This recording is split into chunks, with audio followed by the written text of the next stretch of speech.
Hey everybody, welcome back into another episode of Elden Ring Unpatched, our Fear the Old Lore playthrough. Hope everyone's doing well. Yesterday we left off more or less finishing the consecrated snowfield, and well, I guess we didn't really do this, but we got like the caravans and stuff. We crashed on the Deathrite bird over here for like an hour, so that was a little bit embarrassing, but took up a decent amount of time. So I was thinking of today going through the Mohgwyn Dynasty Mausoleum, fighting the Yellow Annex Tunnels Astel, and going through the Haligtree. So I imagine it'll probably take a little while to do both. Or all of that, really. So hope everyone's doing well. Mercy, Boris, nice to see both of you guys again. So let's just go ahead and dive on into it. I always feel like I'm forgetting something right when I start stream.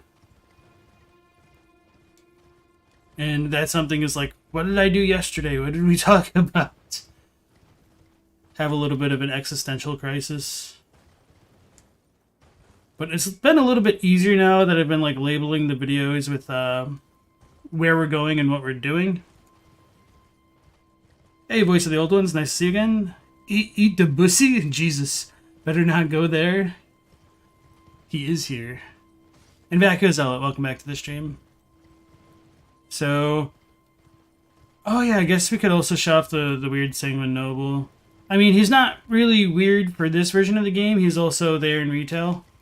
But since we're going to be going down to the Mohgwyn Dynasty Mausoleum in a little bit, I have mentioned previously on the streams that I think this area here in the Consecrated Snowfield could have been connected to the Shifra or Ainsel rivers because they have the same kind of trees and the same ball lightnings.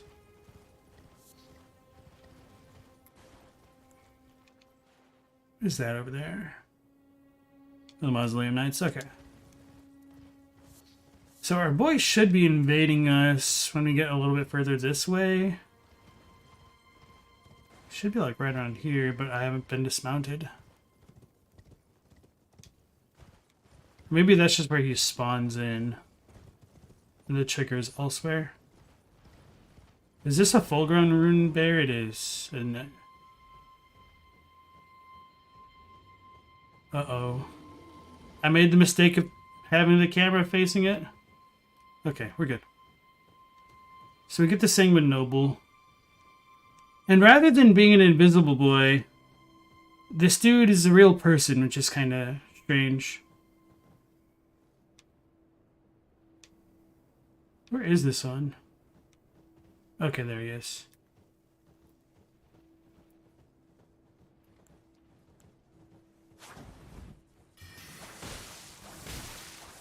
Oh man, he almost killed me.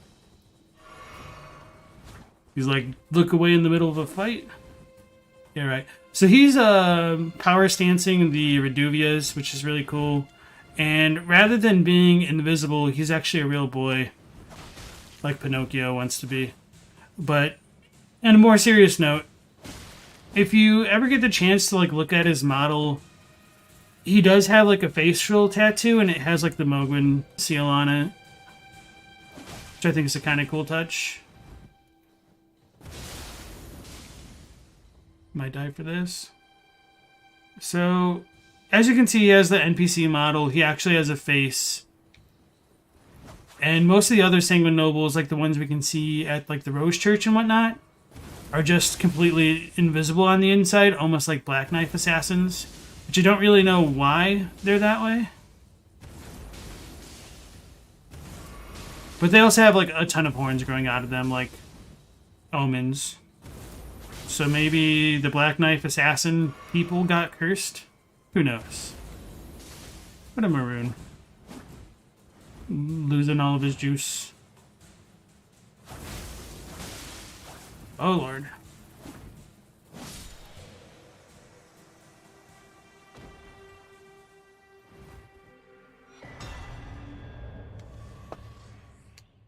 So we get the Sanguine Noble set from this guy. What?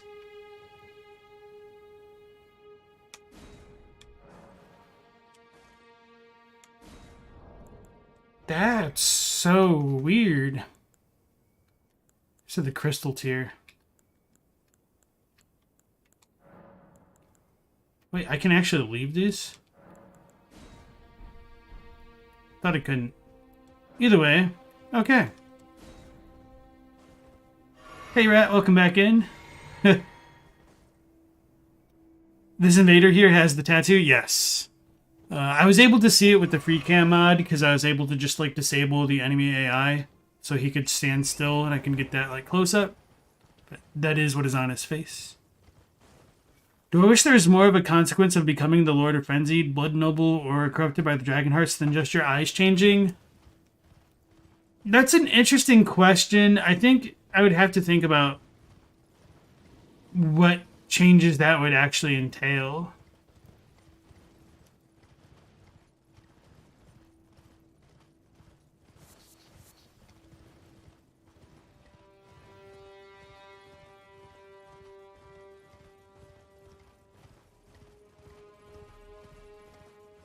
You're hoping for like transformation in the DLC? I think. Oh no, he's probably on the other side of this. Yeah. Okay, I think the portal's that way. And we should get invaded again, unless that's the dude that does it.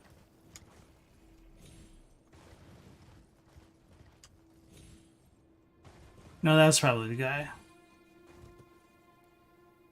Alright. So, coming on over here, we do have some more of like the second generation Elven Orcs. I don't remember if these are the blood ones or not. Like, not like the actually red ones, but... Oh, so this one has gold eyes. Okay, that's cool. I'll talk about that in a moment. Let's check out the set.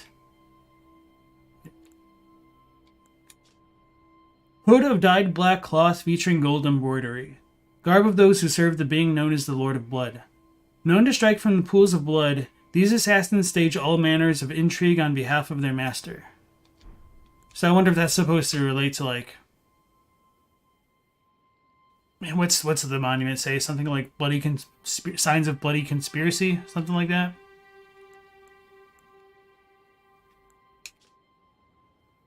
Oh, this is a little bit different. The grand metallic pattern on the shoulder is a signifier of the noble rank they intend to claim upon the advent of the new dynasty they are working to install. Okay. I don't know if that's different from retail, but it doesn't seem significantly so.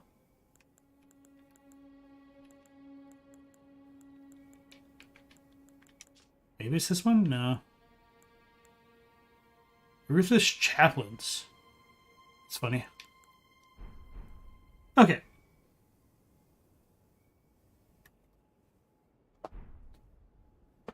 So yeah, going back to the question that Vacuous asked about having bigger consequences for being the Lord of Frenzied or consuming dragon hearts. Yeah, maybe it'd be cool if there's some more cosmetic things to go along with that, but I don't know. I could see people being just as disappointed about it as others. And like one of the weirder things is how you can kind of overwrite one blessing or curse with the other. So as we come up to the Mohgwyn portal, it's covered in blood, which I think is a nice thematic touch. And then we've also got these oozes that are around as well. I mentioned this in like maybe the first one or two streams about how these things are actually congealed beast blood that just kind of moves around on its own, which might suggest that like things can spring back into life even after they die if they just like have enough stuff in it. So that stuff could just be like gold and willpower maybe, because these things can drop beast bloods, I think, and or like the thin animal bones. These things can be distracted, oddly enough, by like White Shadow's lure and probably the distraction incantation. Let me try to see if this is the right one. Zoink Scoob. So that's the wrong one. I need... Oh no, beast lure pots. That's what could do it. I can't craft now.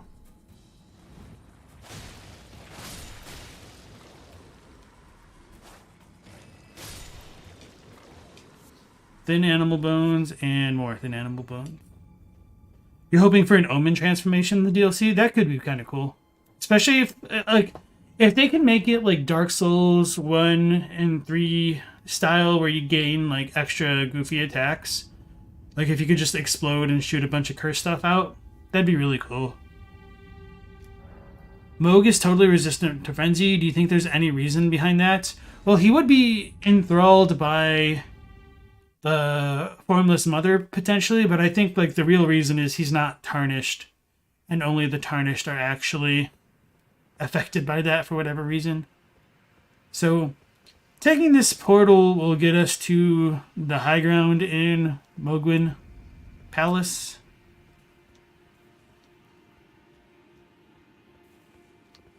And since we're playing 1.0, we can't finish Varré's quest line to just get the straight teleport in here. And as we come down here, we still do have some more of, like, the support pillars that we see all about the lands between. And we can also find these on top of the mountaintops. So it'd be nice to say, hey, look, evidence that the mountaintops in this place are, like, more closely linked, but you can find them, like, pretty much anywhere. So not going to go with that. But yeah, off in the distance, we do have the same kinds of trees over there. Except, you know, the big difference is this place isn't covered in snow, and instead it's covered in blood.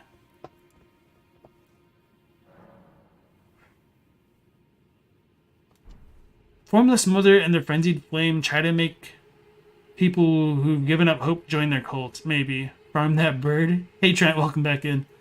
Speaking of Varré, you think someone like Zoli posted all the NPCs and you think he has the tattoo as well? Varré? Okay. I could totally see that.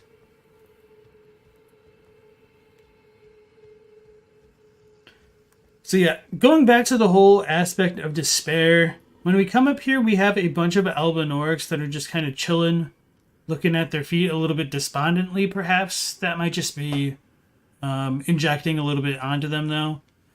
These are mostly non-responsive until you attack them, and then they'll, like, get up and attack. So they're not, like, completely despondent, but pretty close. They still bleed silver. Big surprise, I know. But over there, we do have some of the second generation Elven orcs that have started to transform somehow. They've obviously become red and look more demonic and have, like, little horns growing out of the top of their heads like their Omen. And so they've probably been given, like, cursed blood, which they can use to make their, like, little cartwheel attacks right there, which is actually pretty deadly.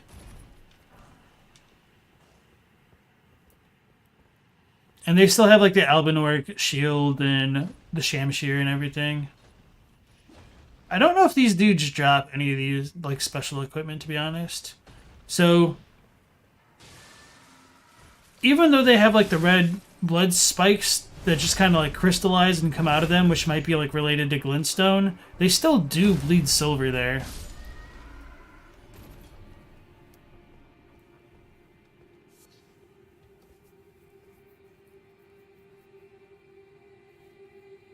Oh, Frenzy incantations don't even do damage?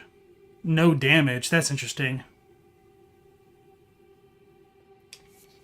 I didn't realize that. That might be like an oversight, because I know in this version of the game, you can't actually inflict blood loss onto Mohg. Whereas he's, you know, kind of weak to it in retail. So they probably just messed up, to be honest, because he was a little bit unfinished, maybe. At least this one. Yeah, and so this is also an extremely good place to farm runes if you have, like, a really wide-sweeping attack, like the Golden Order's Greatswords, or no, the Sacred Relic Blades, Wave of Gold. Because you can just, like, hit all the Albinorics, like, right next to the side of Grace, and then rest, and then just do it over and over again. Poison Bone Dart. Alright, so since we are, like, underground in, like, the Shifra River area, we can ride Torrent, which is very nice.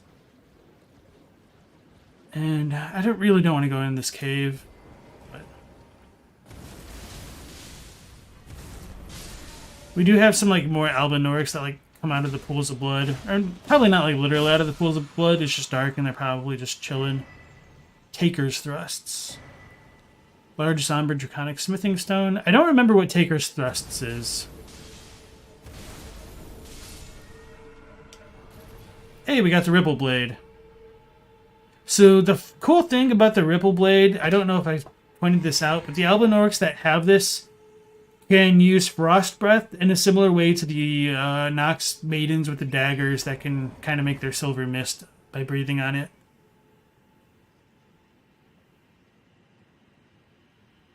Rudan's weapon's also a great farming tool. Cool. I don't even remember what its Ash of War does. Or, you know, special skill does. I don't think there's anything in here, right? Just disappointment.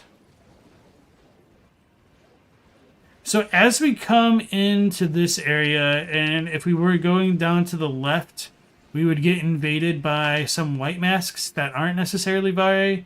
But as we come over here, we're going to have some albinorics with like these gigantic clubs that you can't get in for yourself for some reason. And if they blow onto it, they will summon the gigantic Gashadokuro skeletons, like the giant skeletons. And it's similar to the ones that we can see used by the Tibia Mariners and the ones that pop up at the top of the consecrated snowfield area, or the mountaintop area technically. So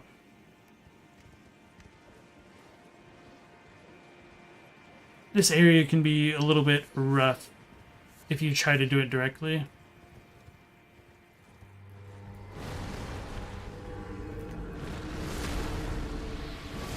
Oh, that's not good. Actually, I don't know if you can kill the skeletons. Like, kill them. Oh, he has the golden eyes.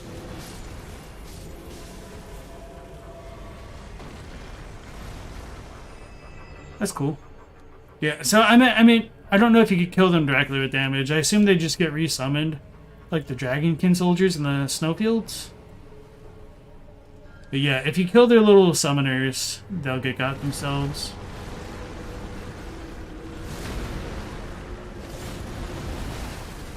That's a little bit rude. I'm straight up not having a good time.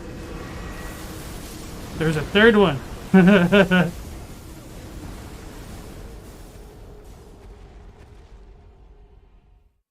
So yeah, normally I just run past them all because you don't really need to fight them.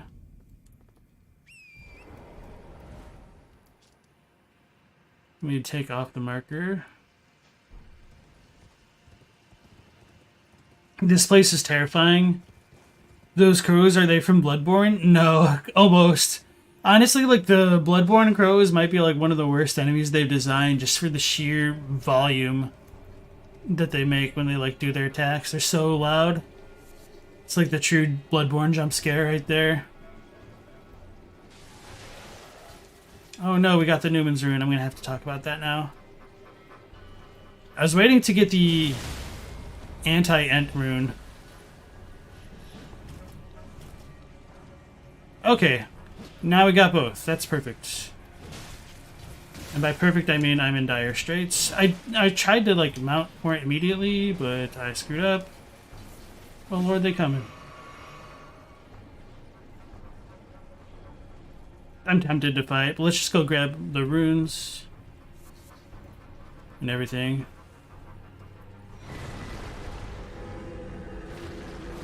Got ourselves a polar smithing stone. I need those. No, I need the large ones. I lied. Oof.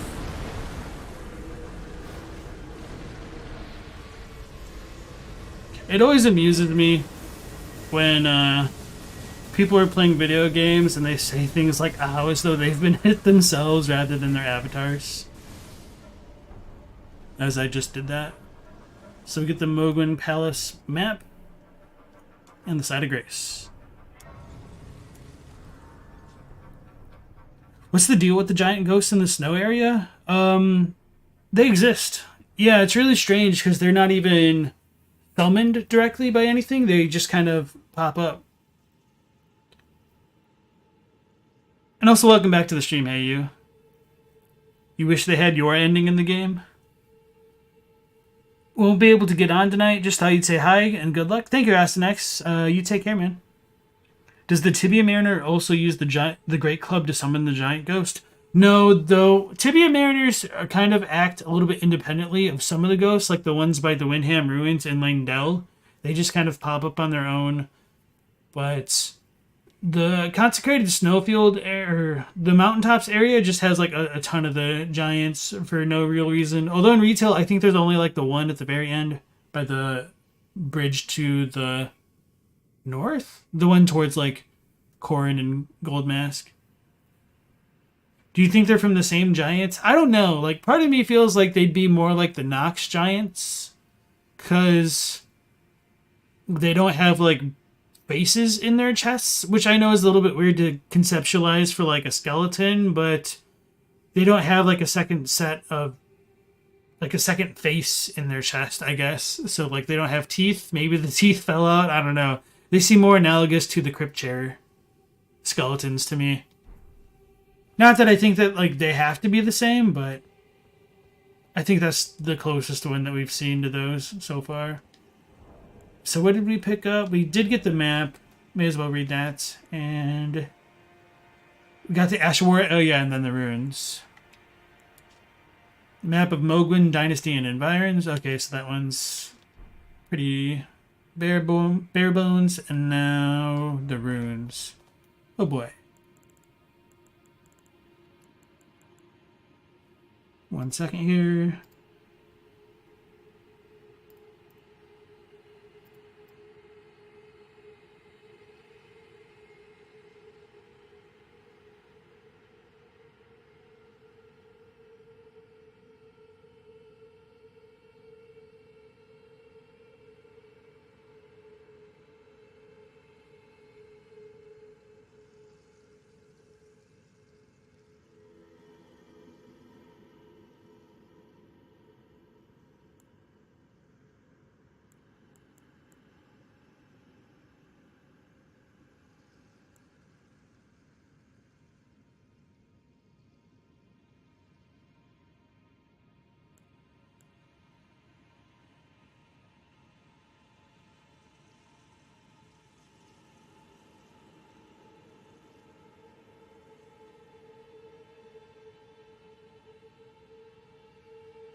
Yeah, I totally muted myself. Fudge. How long was I muted? That's what I get for drinking water.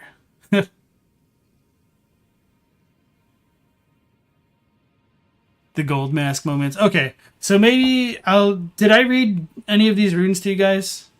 No? Or the map? The map was straightforward. So anyway, yeah, going back to the anti-ant rune, the ancient rune, it says that it's grace that dwells within the inhabitants of the lands between, the lingering residue of gold. The grace of gold bless those who are first to serve it with the most vivid coloration. And, okay, no rune reading. And this is interesting because even though we're not told when things first started to serve the gold, it does kind of show that the things that are affiliated it with would have more golden eyes. So this could have started from the time of Placidus Axe, because Placidus Axe has the most brilliant gold eyes in the game. They're just completely gold. There's like no black or anything like that. And setting that aside, it does also call into question if it isn't like the Placidus Axe times. Were people not originally following gold? Because it says it blessed those who are first to serve it with the most vivid coloration. So does that just mean like Marika and Godfrey's eyes aren't nearly as golden because they weren't the first? That's a rhetorical question. I do think that there's a very good chance like Marika was obviously amongst the first to serve the gold, but I'm just saying in general. Yeah, and as Hey You just points out, like the development of the runes does begin to look more like an eye, especially when we move to the Newman's rune, which does differ very slightly at the beginning, where it says it's the lingering residue of gold. This is called true vestiges of gold in this version. So the Newmen are said to have come from outside the lands between and are in fact of the same stock as Queen Marika herself. So while I was muted there, I did actually go back to the Japanese text to compare because it had been a minute since I looked at it. And there's a little bit of a difference in the description in that rather than it being said that the Newman... Rather than it being said that it is said that the Newman came from outside the lands between, the Japanese has it a little bit reversed, and it's more like it is said that the Newmen are the same stock as Queen Marika herself. Or it could also just be saying like the entirety of that final paragraph is hearsay. So the little part where it says the Newmen are in fact of the same stock as Queen Marika herself is a little bit unfortunate in English, because the Japanese does keep that continuity between the Newman and Marika as always being hearsay. So there is the potential that in the future the devs could just kind of retcon everything that people are thinking of, and Marika could be something completely different for all we know. I don't really think that's likely, but I'm just, throwing that out there that there is that kind of potential for change in the future. So you got the Mohgwyn Palace map. Let's go on over to the other area to get got by not White Mask Varré, but the other guy.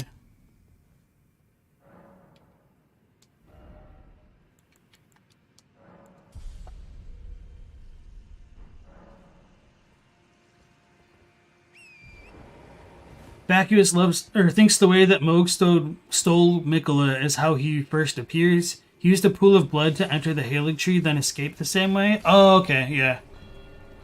That's kind of terrifying. Well, maybe I don't know about that, because he comes out of Mikola's hand. So do you think like Mikola bled in the Haligtree? Well, I guess he would have had to bleed in the Haligtree to water it. It's kind of a silly question. The real question is if you can transport others through the blood. I guess you might be able to make that claim with, like, the sigil thing that we get. Alright, so our White Mask guy will appear over here. And as a bloody finger, this dude actually does use Mohgwyn incantations. Oh, snakes.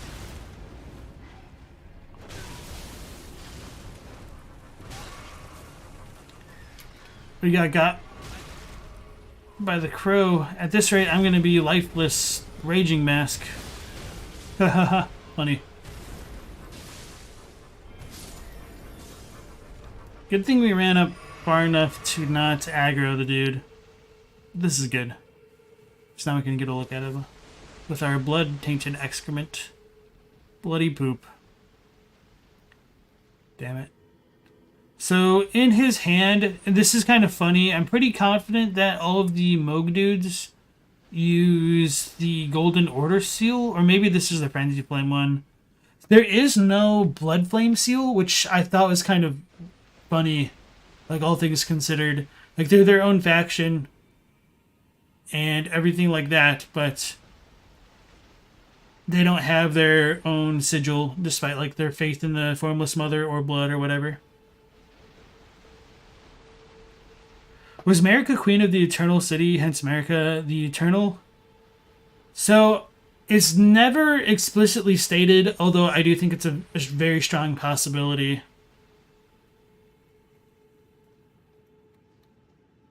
You think you saw that thing on the street earlier today? Holy crap, man. Alright. So, he also has... What's this? The dagger called? Misericord, French word cord, and that has like a lot of extra critical damage, if I remember correctly, which just kind of goes into the idea of them being like surgeons and like pulling out people's organs and stuff. Speaking of which, and if I remember correctly, he invades 2 or 3 times here. Okay, so yeah, that's the Mohgwyn Dynasty incantation. The one with flies. Which is to get a Pauper's Rune from him here. So let's go on over to the left side. Because he should drop this set when he invades enough. Oh yeah, and the dogs in this area are obscene. They can like one-shot almost anything before they patched it. Fudge.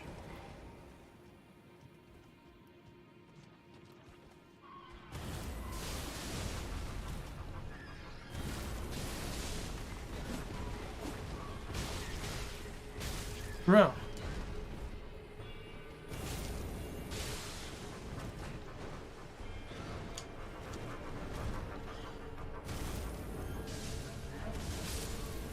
I thought that wasn't going to do enough to end it. That was a little bit scary.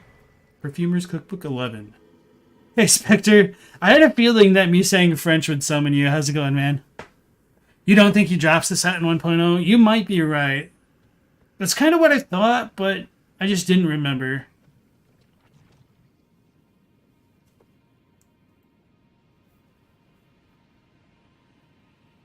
All you need is Godwyn for your harem to be complete.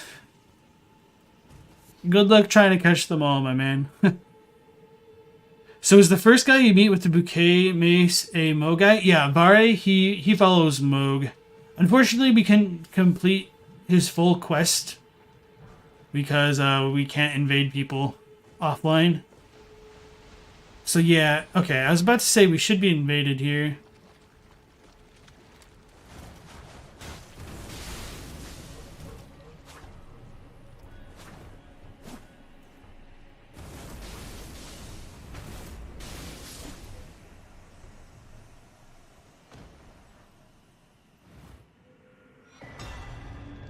Just a Furl Calling Finger Remedy. That's sweet, I needed that.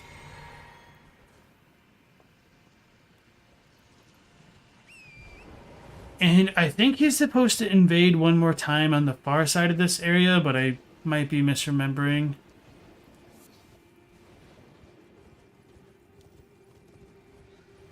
Maybe not, okay. Haligtree Talisman +2. Wait, so then what's in the... Damn it. I'm going to need to go into the secret path to the Haligtree, because now I'm curious. Oh my god, that's literally like more than half my HP in one attack.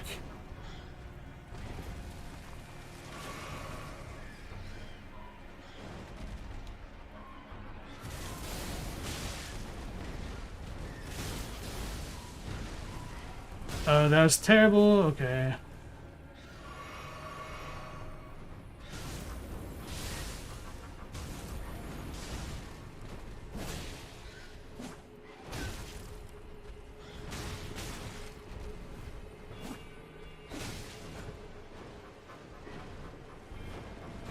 I thought I screwed up.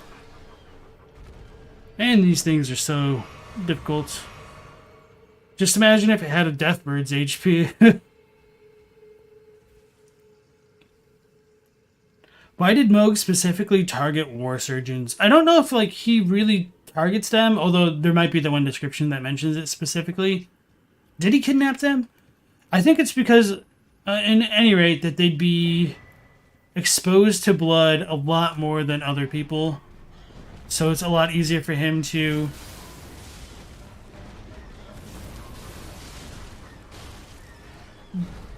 inculcate them into his cult.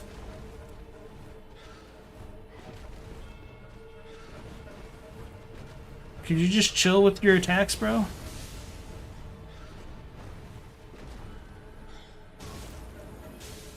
Camera, please.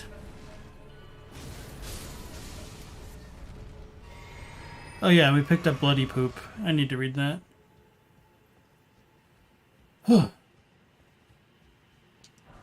Holy Grace.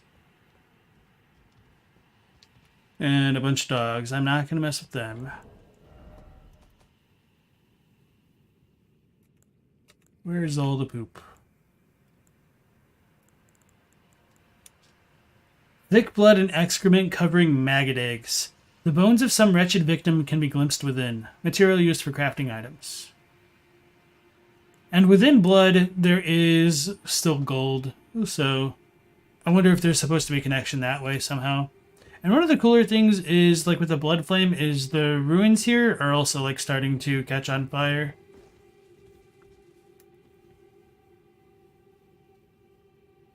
Yogi the Buffalo, welcome back in.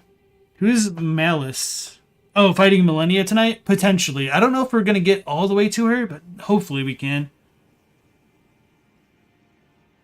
Yeah, I know there's mods for the game, but unfortunately, this is on PS5, so I don't have it modded.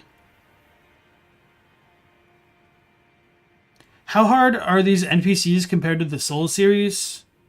It's kind of hard to say because you have a lot more tools to be broken in Elden Ring, so while the NPCs themselves might be harder, it's also a lot easier to deal with them, which sounds a little bit oxymoronic.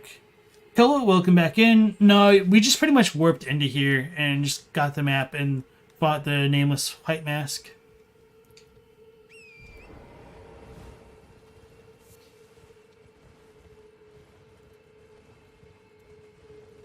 Yeah, but nothing really compares to Maldron. Arterially.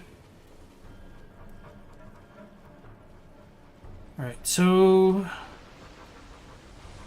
I don't think we're going to get invaded again. So we don't get the white surgeon set in this game. In this version, rather. Stone sword key. Alright, so that pretty much covers this area. I guess we'll start to climb the rest of it. Yeah, I talked about bloody poo. The swarm of flies. So, because this is like the Mohgwyn dynasty area, this is supposed to be like reviving, maybe not reviving, but repurposing the old dynasties' mausoleums for their own purposes. And so, as I've talked before about like the different kind of corpses in the game, like these things aren't like those who live in death, but they're obviously undead, which is really weird. And I've wondered whether or not these things are kind of supposed to be similar to Clayman, in that like the blood is reanimating them, kind of similar to the blood ooze coagulations that we saw before entering the portal into here. So yeah, we have the old dynasty steles. And on the Discord, Teensith actually posted the texture files for these things. from somebody whom I don't remember because I'm terribly forgetful. So sorry for whoever actually ripped these textures, but thank you very much. It's really cool. Although I doubt you'll like see this. So yeah, this thing is like a gigantic version of the beast blood things that we saw earlier.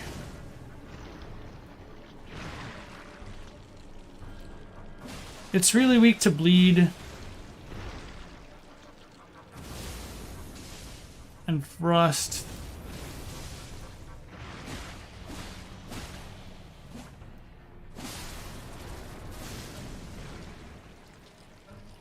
And I don't really understand how, like, spores of blood can cause you to bleed. But that's the thing with the Mohgwyn stuff and the blood flame. And these dudes have been inundated with it enough that they can literally explode. Staunching boluses. Yeah, so this thing's really cool, but when you look inside it almost looks like it's filled with the maggots. Maybe that's supposed to be, like, related to the swarm stuff, like in the poop. And also all of these style of corpses also have the maggots within them. I don't think these dudes like spit them out, but they should have them in their bodies if we can see them. Yeah, on the pelvis bone. That's terrible.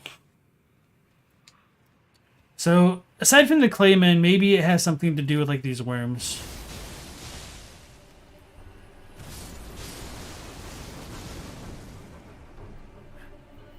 How powerful or well-liked was Mohg? This place makes him seem forgotten or banished like a red-headed stepchild. Well, he was certainly banished at some point, because he does have the shackle, which maybe we should go get that, just to make his fight a little bit easier. But I don't know, I really like the Mohg fight, even though we can't bleed him in this version.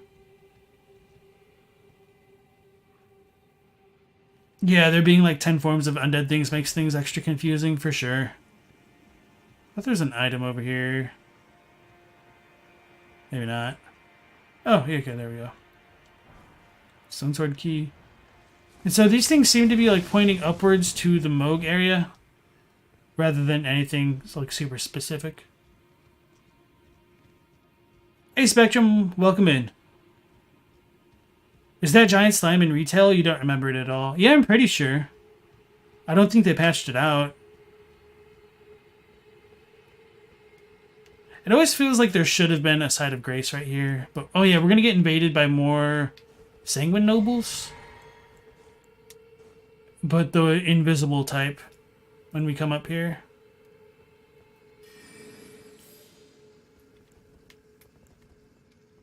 Actually, I don't know if I've ever tested this on the dudes. So let's run real quick before our starlight fades out. I have the crystal against Nihil? Yes, we've already fought Eleonora. Oh no. Oh lord, are you going to bleed me? Oh no, he is distracted by it.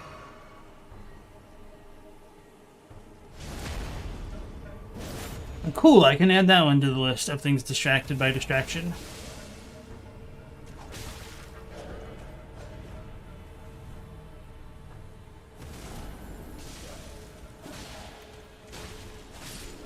So because we inflicted bleed, that thing also got like the Mohgwyn buff, which is pretty cool.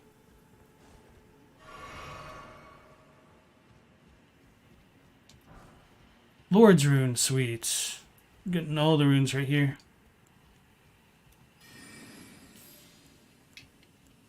You know, I was going to read that until I started to cast Starlight, and then I was like, you idiot.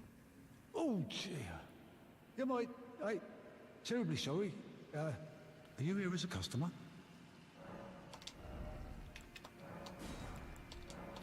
Oh, he has unlimited ones of these? That would have been great for going through the Lake of Rot. Well, I guess they're still millennia. And things complicated. Yeah, the dogs are doing pretty well.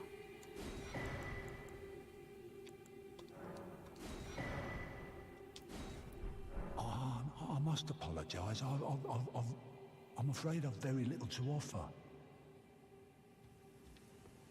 You hated fighting those guys because they hit so quick and hard. Is this the same one?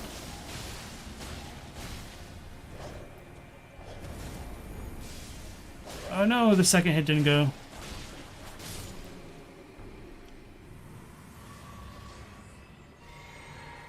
Alright.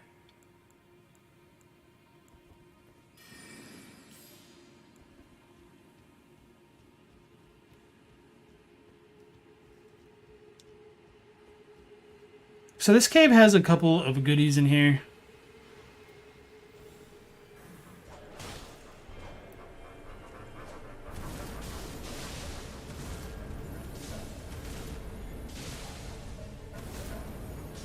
You're darn right I'm gonna abuse this. Not that I really needed to do the one.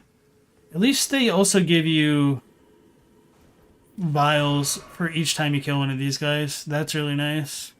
That's honestly like one of the best improvements that they made to the systems in Elden Ring compared to like the previous titles. Because it makes like going to bonfires or like waiting to go to bonfires a lot less punishing.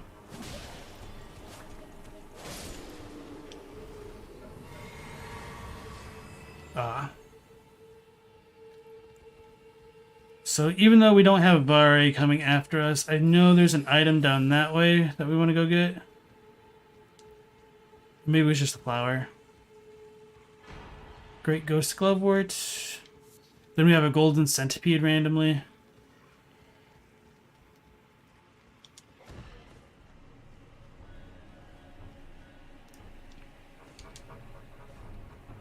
Do I know if someone has a character-to-character matrix, like a network between major characters indicating who knew whom and what their relation was like?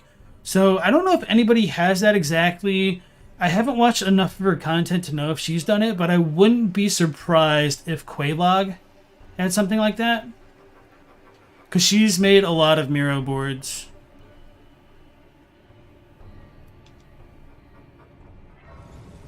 They do respawn infinitely? Okay, that's interesting. Thanks, Katie. Alright, so yeah. Maybe now is a good time to go back and fight Varré as well. Because we can't bring him down over here.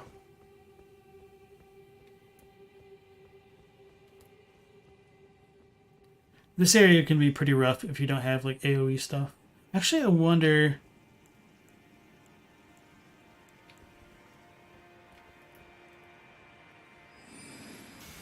if that aggroes them or not. I didn't think it would. This is funny, I can just... if I had enough mana, I could just spam this and kill everything. Before they even noticed.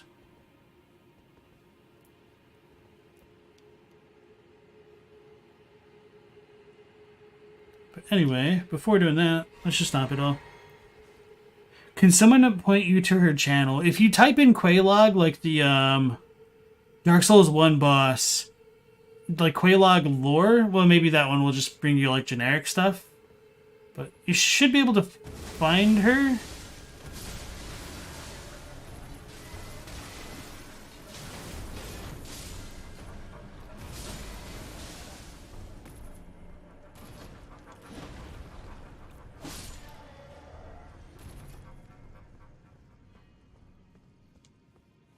Shouldn't be too hard. Okay, sweet.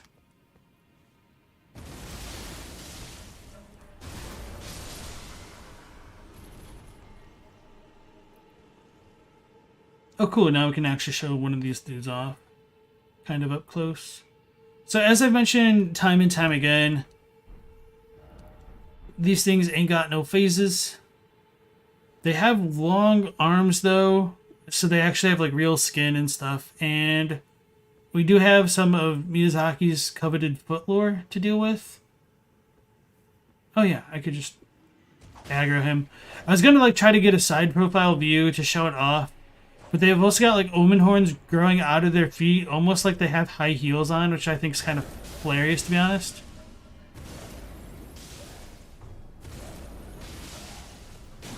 Oh, this one's tankier. Or maybe he was just guarding. Somber Draconic Smithing Stone. Alright, so up there is where we'll go to fight Mohg. But before that, let's go back and get Varré at the Rose Church. You're getting big slammed by the fire giant right now. He can be pretty tough. Honestly, I prefer to not summon and use Torrent to just get around really quickly. Especially like in phase 2. I want to go west. Okay. They once belonged to a line of certain wet nurses. Tell me more, Cantrell. Yeah, I'll equip the crystal. Thanks for reminding me. It was on my to-do list after dealing with Varré.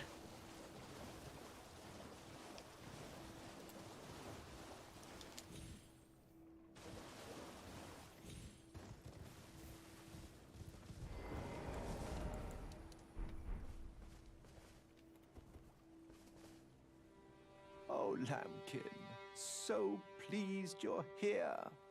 I'm glad that you're enjoying my gift. I knew it from the very start. You have a taste for noble blood. I wish to anoint you a proper inductee, a knight to serve Luminary Mohg, the Lord of Blood, and establish a new dynasty. Luminary Mohg has strength, vision, and of course, love. So, what do you say, my lambkin? Alright, so it does look like doing the Volcano Manor quests was enough to complete his quest. So that's kind of great that they didn't just lack off this quest line, because that's something that I was worried about. But, alright. Obviously, you'll have to finish it a bit later than just invading some randos and going into the Mohgwyn Dynasty Mausoleum to just farm runes super early, but either way, okay.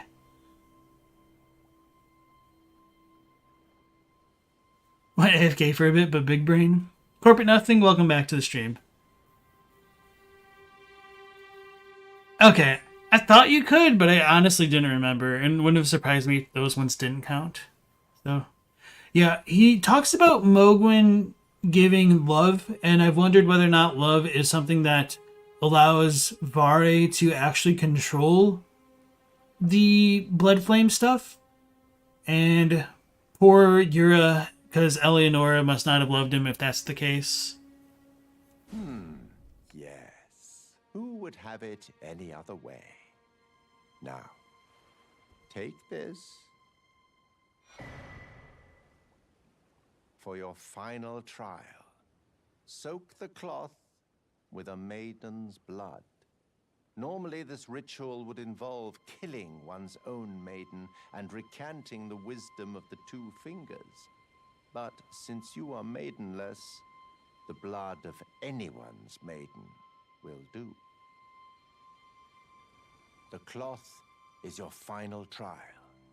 Soak it with the blood of a maiden. The blood of anyone's maiden will do. You are maidenless, after all.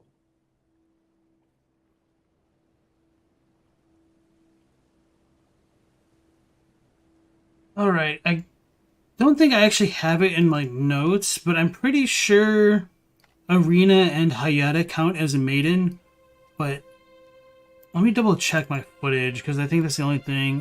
What's it called? Lord of Bloods, something. Let's go ahead and read that, and then I'll look. Exaltation, right? Lord of Blood's favor. White cloth flag showing loyalty to Mohg. What a terrible mispronunciation. A white cloth flag showing loyalty to Mohg. For this flag to be recognized, it must be dyed red with the blood of a maiden. Cancelled, for real. It's a cigarette, y'all. Alright, and yeah, okay, let me look at my footage real quick. Shut up, Spectre.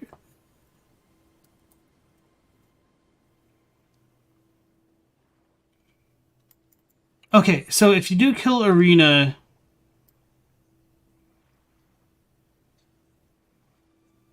you can get the Lord of Blood's favor. So maybe we can visit her corpse now, and it should be good. Let me warp on over there. Another one you can go to is the Vike Maiden right here, as well as the one in the Precipice of Anticipation, where we first spawn into the game. Wait. Over here with the maiden that was dead on our arrival into the Lands Between.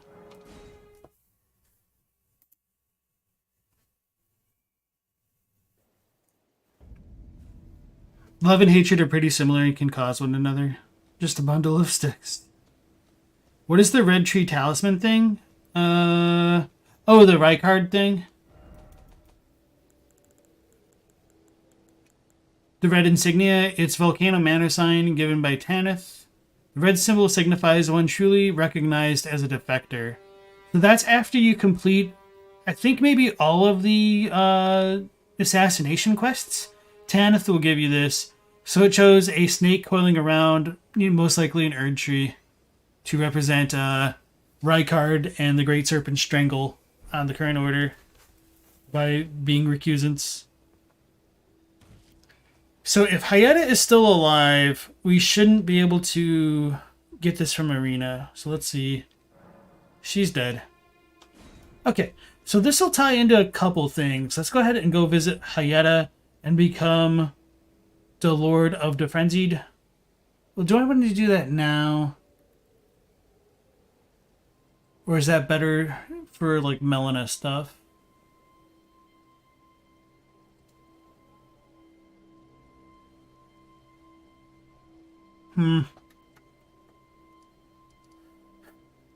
Trying to decide whether to do that or go up here to fight the fire giant and get her dialogue here. It's not going to change her dialogue. I should just do it. Yeah, okay, we're going to go visit Hyetta.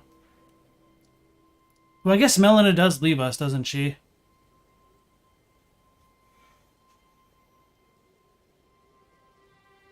Damn it.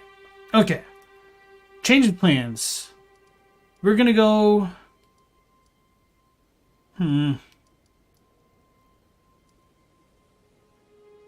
Okay, first we're going to come up here to fight the fire giant.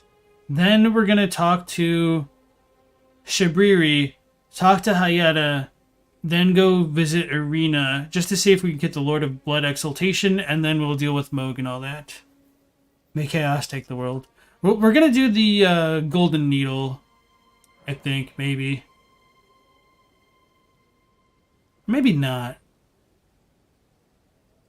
Anyway, okay.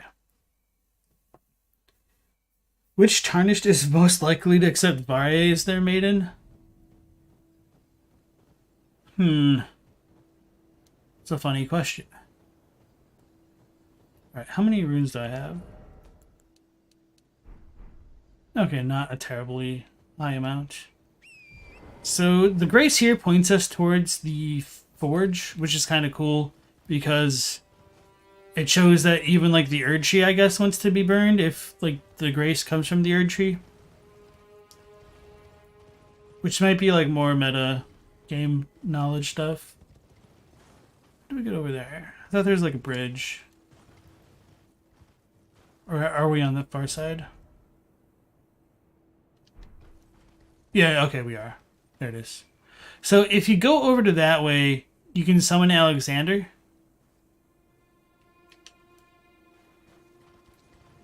Or is it this one? No, you go inside, don't you? I don't remember a damn thing in this game.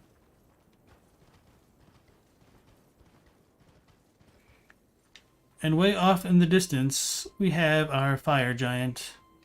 And I do like the little splint that they put onto his leg, which kind of thematically ties into the boss fight, because that's his weak leg, both like metaphorically and literally.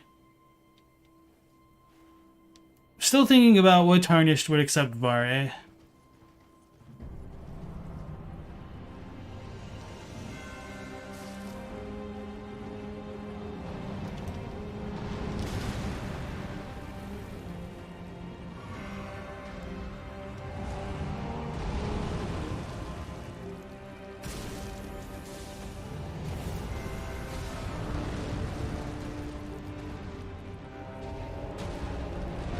Yeah, I forget that he rolls. Like, not really. It's just so goofy. Just because, I'm sure you guys have seen, like, all the meme videos of, like, the point of view of, like, a boss in Bloodborne, and it's just, like, a raccoon rolling around. It's just, like, they gave it, like, a health bar and everything. And that's just kind of what this reminds me of, because it's always, like, the little dude that rolls around, so it's just really funny seeing the big guy be the one doing it. So he does use the Fire Giant Sigil, which is, you know, big surprise to cast those flames.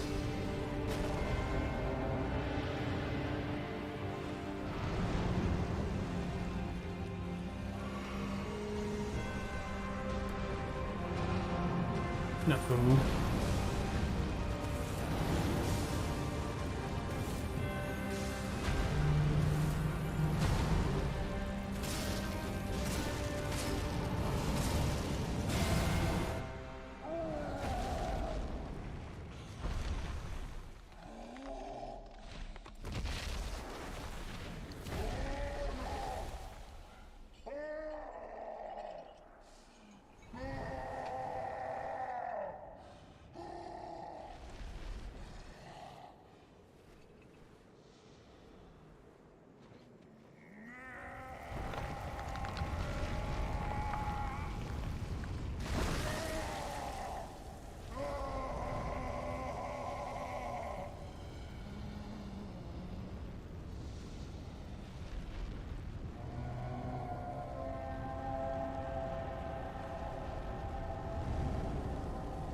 I love the appearance of the eye here. When I saw this in the trailers, I was like, holy crap. It's like one of the quintessential Elden Ring moments.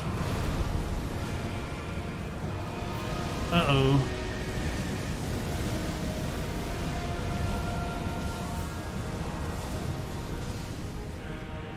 Uh-oh, I'm out of juice because my buff ran away. Or ran out. No, it definitely ran away.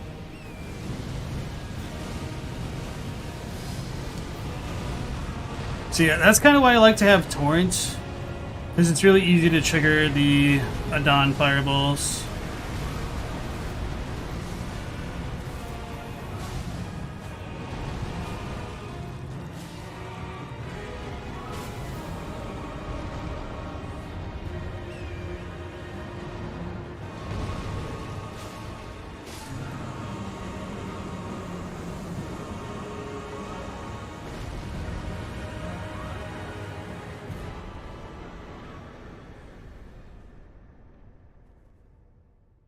So that's the Fire Giant.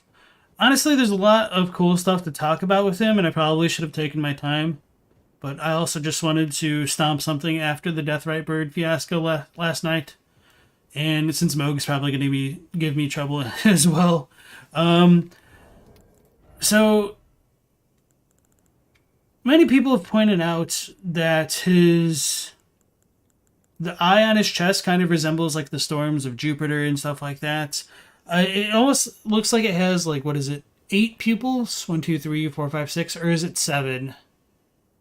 I think it's 7. There isn't going to be a lot of lore directly from the Remembrance, so we'll need to go back to the Round Table Hold to show that off. The pot lid that he had is way smaller than the actual Crucible, so maybe the true big giants had a really big lid, and once he looted their corpses, his lid became smaller, just like how we get the Bolt of Grandsax. I don't know.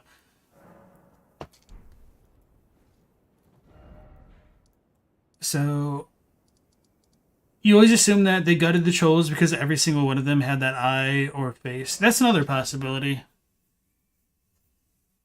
Kalo says, indeed, you wonder if the reason the old dragons have hands and new dragons are like wyverns is because they lost the 5 fingers. That's it's potentially the reason for it. I wish we did know a little bit more about the 5 fingers, if they did exist and all that.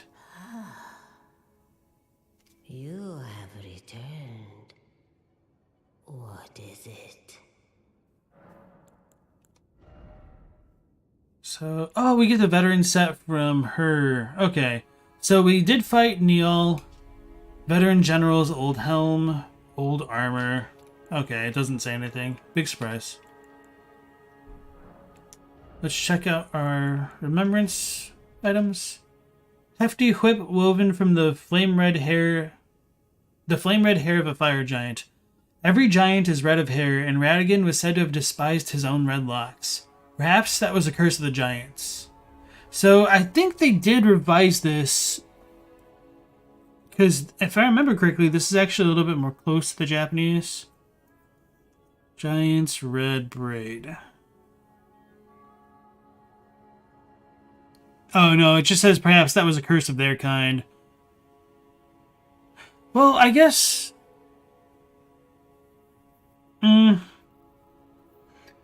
Yeah, the big difference is by saying perhaps that was a curse of their kind, it does make it sound as though Radagon is included as their kind, whereas this does put a slight more amount of distance between them.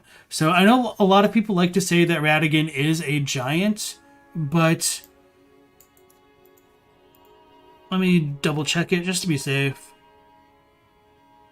Yeah, Sorewa Kyoji no Noroi dattaro ka. So yeah, that was perhaps the curse of the giants. Which, they literally have it right there. It's like word for word verbatim. I have no idea why they changed it. So yeah, it isn't necessarily that Radagon is a giant. It could have been that like Marika killing the giants caused them to curse her, and that's how Radagon got his red hair, is a potential way to read this. But that also doesn't completely disclude the possibility that Radagon could be more directly related to the giants. And I might have said dragon sometimes, because like for some reason in my mind, I just confuse the two words. Like, not even confuse them, like I just say one without even thinking. Anyway, red herring. Very, very nice pun there, Trent. Kolo said, Leonines are the strongest misbegotten, and they have red hair, so maybe red hair is a trait of the Crucible or something. Like how the strongest wolves that can cast magic are orange-red. Yeah, and those are called, like, the Radagon wolves. Or wolves of Radagon, but in Japanese, like, of is a little bit ambiguous to be used. Wouldn't it curse Marika? Why just him, unless not her? So Radagon could have been like born of a curse of the giants against Marika. We don't exactly know about his origins, which is very frustrating, to be honest. And on this red braid, you do get like the sigil kind of thing on the locks itself that you can see during the fight. Wrath of the Fire Giant raises flame pillars around caster. Red hair whip versus flame dance.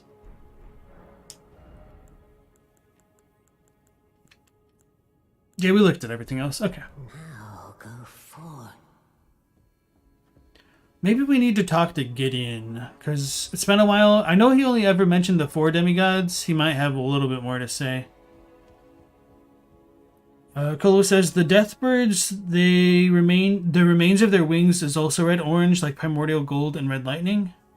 The remnants of their wings.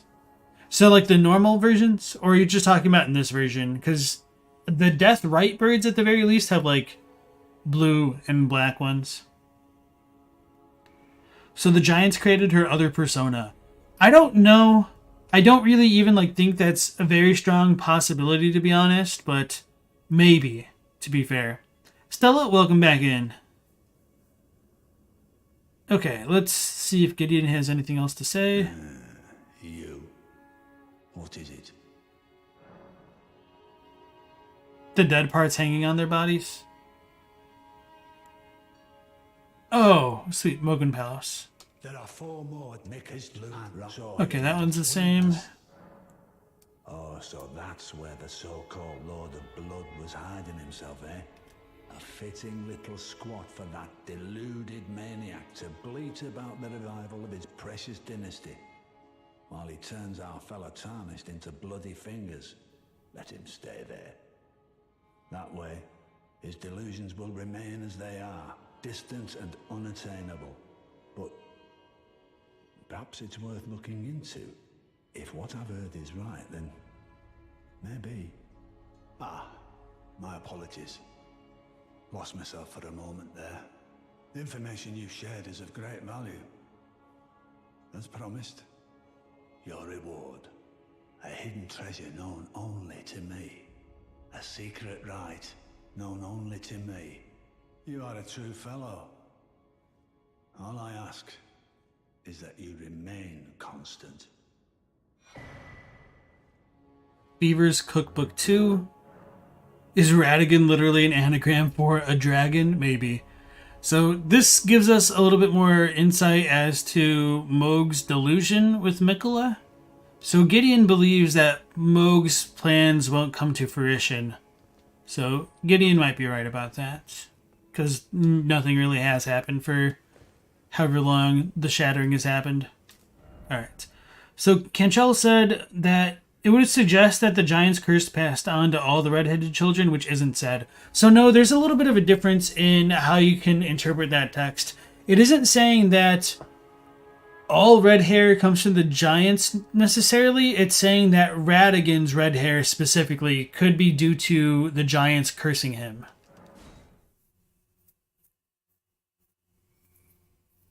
It's a little bit of like the squares and the rectangles analogy, I think.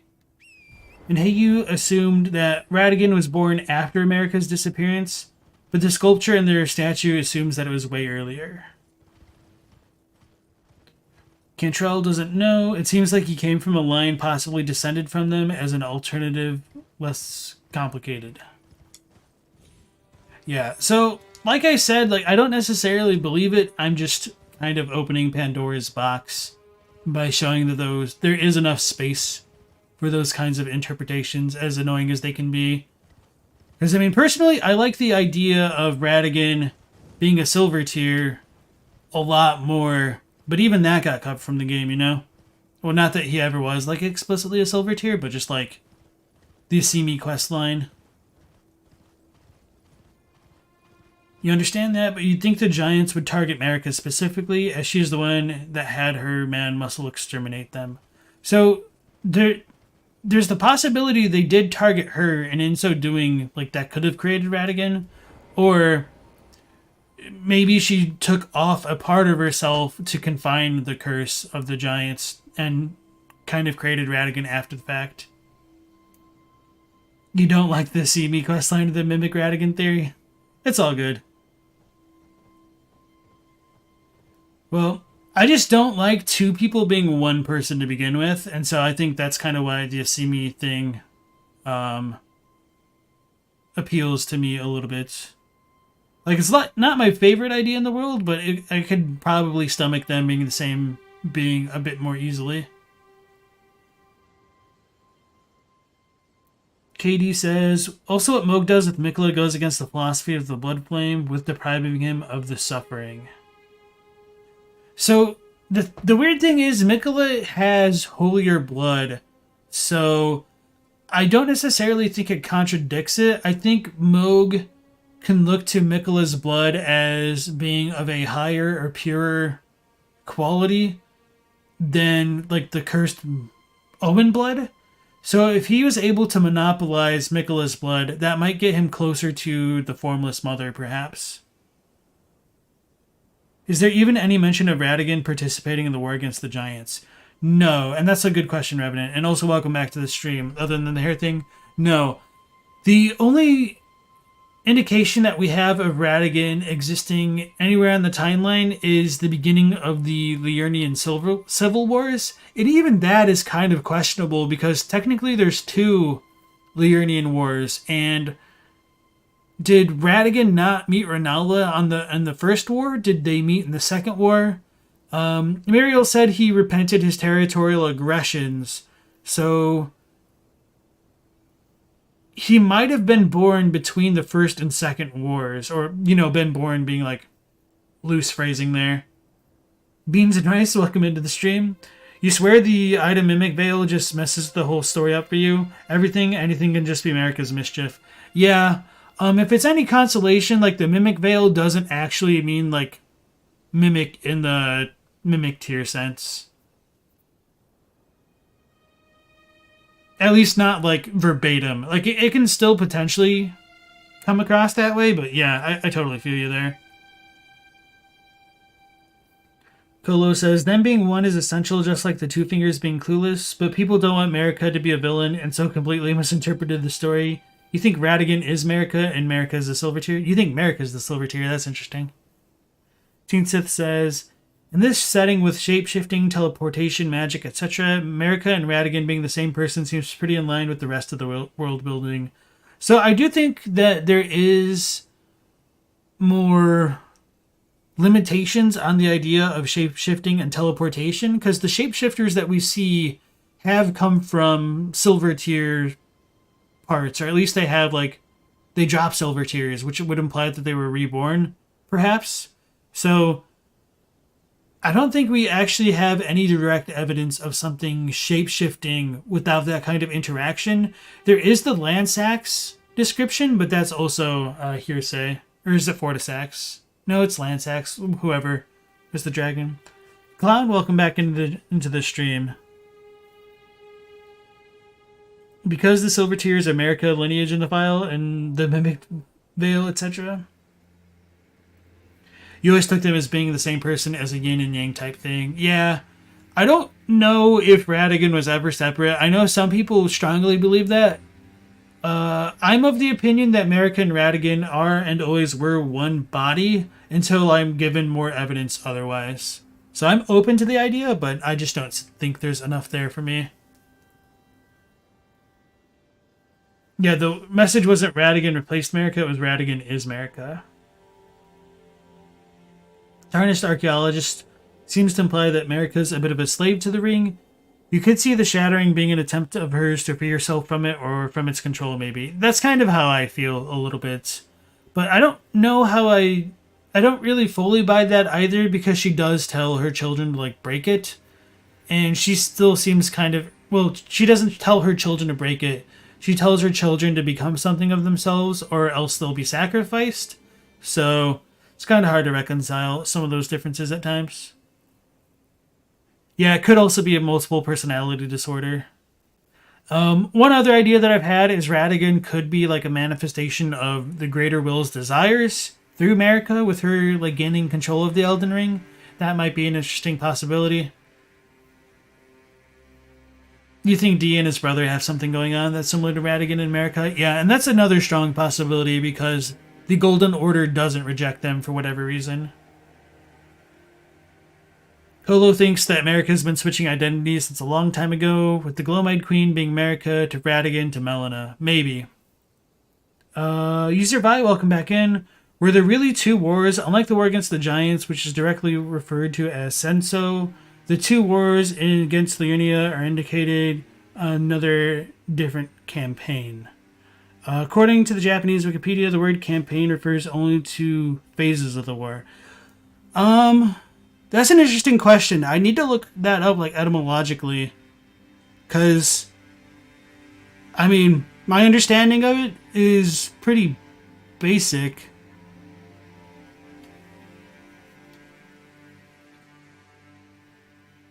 Alright, the closest to allusion to Radagon fighting in the war against the Giant is kinda Goldbreaker description. The heroic Radagon signature attack. The pose is likely inspired by Thor's painting. Hold on, what was I gonna look up? Now I just got distracted. I wasn't gonna look up that. The Liurnian Wars, right?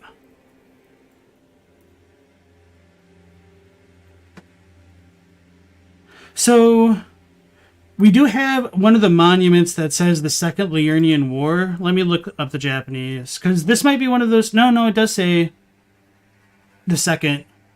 I don't know if you know Japanese, but I'll go ahead and copy and paste this into the chat real quick. If I can find it.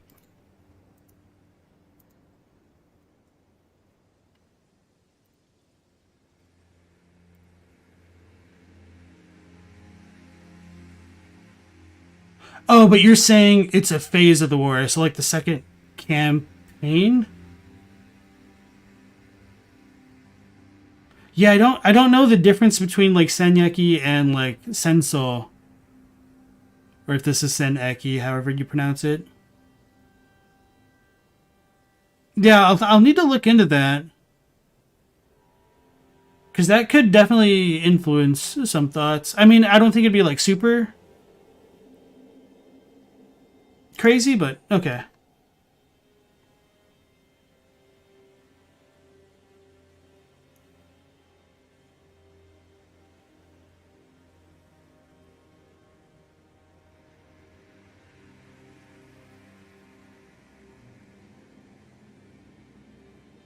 Okay, thanks. I'll need to remember to look that up too. Alright. Glowmide Queen's timeline is really messed up because her whole concept is about skinning gods, but Godfrey's death was supposed to be the first death of a demigod, so that means she existed after he died. So, I don't know if she existed after he died, but there is some weirdness in the timeline because the Flame Monks, what's the word? Congregated? No. Converted. Converted from serving the... Well, they didn't really serve the fire. They were meant to guard against the fire's release. So they converted from being flame guardians to flame monks to black flame monks, which could imply that the Glowmide Queen was around during this period of time. So, was the Glowmide Queen already dead, and is that why the dudes turned to the black flame because they were scared of the regular flame? It's kind of a wash. Alright. The Nox were destroyed underground. Celia was going to be destroyed by a star being thrown into it, but Radahn stopped it, but Marika does whatever she wants and the Greater Will does nothing. Okay, so let's go ahead and talk to Melina real quick. We're not going to initiate the cutscene unless I press something stupid, and then we're going to go talk to Yura, then Hyetta, then... Yeah, we'll figure it out. Let me actually finagle myself this way to get her a little bit closer.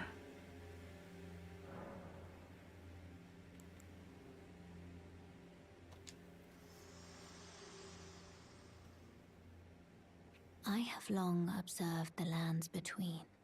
This world is in dire need of repair and death. Indiscriminate. Are you prepared to commit a cardinal sin?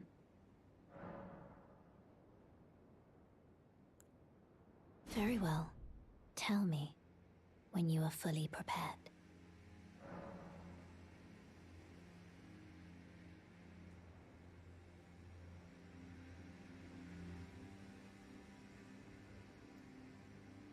Okay, so not too much there yet, but that'll be good. Let's go see your... Also, Vi, where did you get that definition? I just looked at the GU dictionary for Seneki, and I didn't see anything like that. I'll need to look into it. Okay. So... Gleiss ruins? Gleiss? Instead of the Zamor.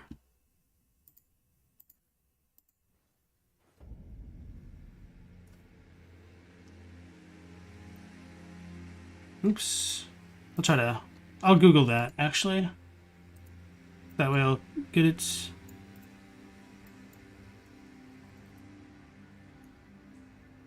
Oh, it's on Wikipedia. Okay. Cool. I will look that up later. Because that's interesting.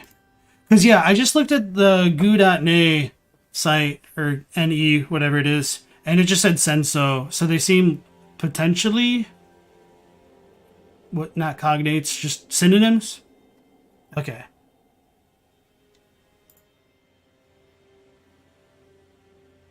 Kolo says they could have joined as apostles afterwards. That too, you're a little 100% sure she's from the Age of the Crucible. Yeah, I feel like it makes most sense that she'd be around during the Crucible, but there is, technically enough room for ambiguity. Hooray. She can exist only after Godwyn, since the Golden Order was created after the Rune of Death was sealed. True.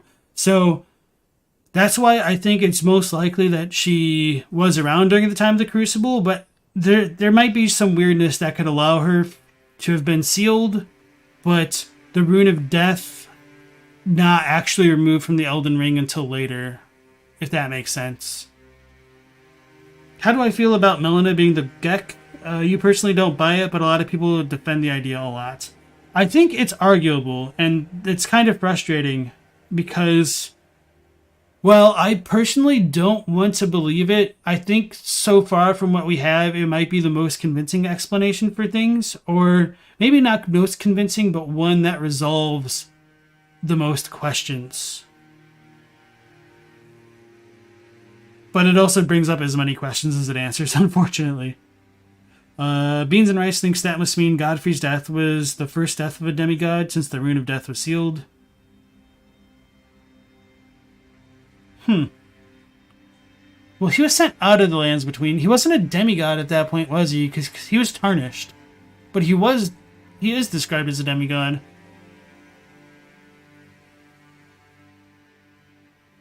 But he was no longer a demigod. Yeah, that's kind of weird. I'll need to think about that. Roger would have no reason to know of the time before the Golden Order. True. The Godskin Noble's description says their power is similar to the Crucible. They have animal parts just like the Misbegotten, like Mohg and Morgott, and the Crucible Knights do. They have a shrine in Fair Missoula. There's too many hints that they're from Fair Missoula or the Crucible Age. I agree. That's how I feel, but I just don't close the door, because you can always run into somebody who's like vehement about the thing you're passionately against. So until I can like full on discredit something, I'm not going to close the door just because I've seen FromSoft burn the fandom before. Yeah, this game has the most theories running wild. If you can't even agree on the themes, then it's very hard to get anything concrete, not even a solid timeline. Okay, you meant Godric. Okay, that's what I thought you meant, but then you made me think about it. I was like, wait a second. Godfrey would have died before Godwyn did. So yeah. You got those god names mixed up? It's all good, man. It happens. The Rune of Death is only unbound after we kill Malekith, not when he takes it out of his blade. So the sealing is only at the start of the order, and since the Black Flame has lost its power when it was sealed, then the sealing must be when Malekith defeated her. Maybe. Alright. Finally caught up. Now we get to talk to Shabriri. And it's kind of hard to show it, but he's like clutching his face in like rapture almost. Kind of like in my mind, he's making the same expression as like Shabriri's woe. Do we actually have that? I don't know if we got that. No, we just have Dathkar's woe. Anyway, I expect him to like look something similar to this with just skin on his face.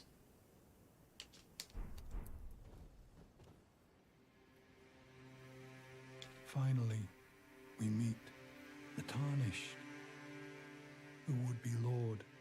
Oh my. Why the long face? I fear that you were previously acquainted with this vessel. Well, that is most unfortunate. For he is dead. As for his flesh, he gave it to me. Shabriri, I hope you can make your peace with that. You are about to sacrifice something precious, the life of a fair maiden, that you would toss into the fiery forge, only so that you may be Lord. What a horrible thing to ponder. Your ascendancy requires her sacrifice, whether she wishes it or not. But how would the Lord, crowned so, be looked upon? Chosen, tarnished, and would-be Lord, dare to tread the path of true rigor. Spare the poor girl, and singe your own flesh in her stead. If you are prepared to show resolve, and attain lordship through righteous hardship, then heed the words of I, Shabriri. Chosen, tarnished, and would-be lord, descend into the depths far below the Erdtree capital. Seek audience with the three fingers and the flame of frenzy. If you inherit the flame of frenzy, your flesh will serve as kindling, and the girl can be spared, setting you on the righteous path of lordship, the path of the Lord of Chaos. Burn the Erdtree to the ground and incinerate all that divides and distinguishes. Ah, may chaos take the world. May chaos take the world. Chosen, tarnished, descend into the depths. Alright, yeah, the voice acting in these games is just always so good. There's obviously a ton to go over with Shabriri's dialogue there, that he was a body and he gave himself to Shabriri is questionable because of everything, really. It could just be that he fell to despair. It's a little bit weird because he should have died, but he comes back to life. But as we saw down in the Mohgwyn palace, it seems like things can spring back into life if they're given enough of a jolt, whether it be like through gold in the blood or something else. It's kind of hard to say. We not only do we see this kind of motif being repeated, we can kind of do something similar ourselves, perhaps, in the way that we enter the regal ancestors' spirits' bodies in the underground areas. We also enter Fia as she's lying next to Godwyn, so she might be dreaming then, so maybe that's something that like Shabriri can do as well. There is some reason to believe that Shabriri was originally like a nomadic merchant, and they cut a lot of the stuff with that quests, but even in this version of the game, you could still make that connection because the nomads were banished underground and they were said to have summoned the Flame of Frenzy, but whether or not they summoned the Flame of Frenzy or the Three Fingers is a little bit tenuous. I've also wondered whether or not Shabriri possessing Yura could potentially be similar to grafting, because there's the dead dragon next to Godric, and when he cuts its head off and sticks it on his arm, it comes back to life. So there are multiple cases of things being brought back to life in ways other than their original selves in Elden Ring, and it's kind of fascinating. Trying to think if there's something else. I thought there was like one other example, but maybe not. Anyway, he gets possessed. Oh yeah, and then he tells us we're about to sacrifice something precious, that obviously being the reference to Melina, who wants to serve as Kindling Maiden. What would people think of a lord who like would allow that to happen? So he's trying to emotionally manipulate the Tarnished, and he says that we can avoid such a terrible fate if we become the Lord of Frenzied Flame ourselves. So I think between Shabriri's dialogue and the way the Three Fingers interacts with Hyetta and everything else, we should take everything they say with an abundance of caution. So even if we do save Melina, if our ultimate goal is the adherent or vessel of the Three Fingers is to incinerate all that divides and distinguishes, she's gonna get God at some point or another. So it's a little bit weird that he would appeal to our emotions to sway us onto his path. And I believe, and you know, this is a little bit unfounded, somebody may have tried to argue a similar thing to Vike, and they were probably successful. But like I said before on the other stream, if he was successful, that doesn't really mesh or align super well with how the maiden for Vike is dead but not burned in the Church of Inhibition. So maybe Vike did it to spare her and she still died anyway.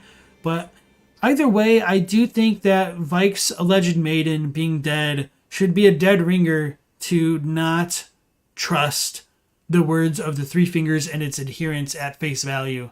So, obviously when I made my April Fool's video, I tried to pull off something similar to the way that the Frenzied Flame people would frame their arguments, in that by telling enough of the truth but omitting like the caveats to it, you can make yourself appear like reliable and everything like that.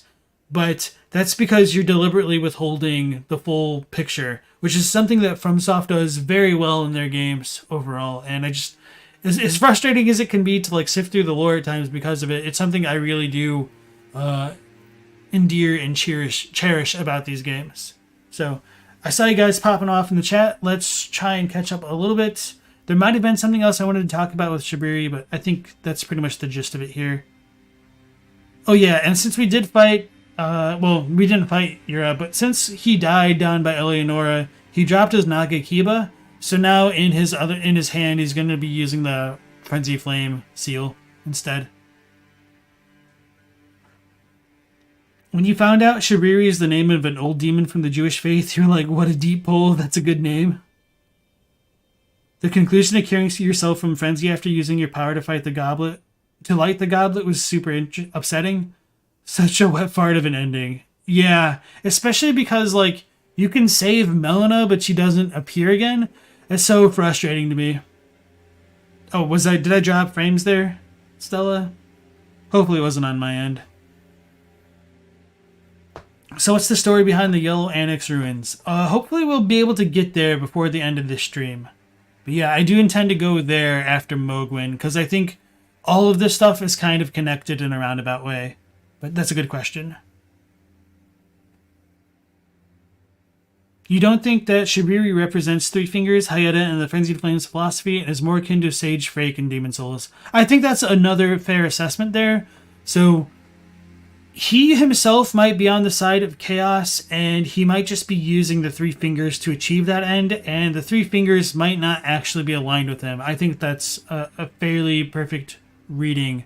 Maybe not perfect, a perfectly acceptable reading. Yeah, he wants to destroy the world for his own sadistic pleasures rather than greed. Potentially. Ponyboy thinks that Yura probably just mad and ended his own life in despair, thus willingly giving his body to the demon Shabriri. Maybe. She does survive in the ending. It's true she survives, but like, after you purge yourself of the flame, you never interact with Melina again. She doesn't show up in any of the endings. She's still out there somewhere, but yeah. Alright, Stella. Thank you. The good old Koth strategy, exactly. Alright, so that's everything with him. We can fight him here, but we don't need to do that. We could also summon him for the Godfrey/Horalu fight, which is pretty cool. So let's go back to Hyetta, right? No. We need to talk to Melina. So after you talk to Shabriri here, Melina will pop up and tell you her side of the story here, which I think is a really cool touch. There is something I'd like to say. My purpose was given to me by my mother, but now I act of my own volition.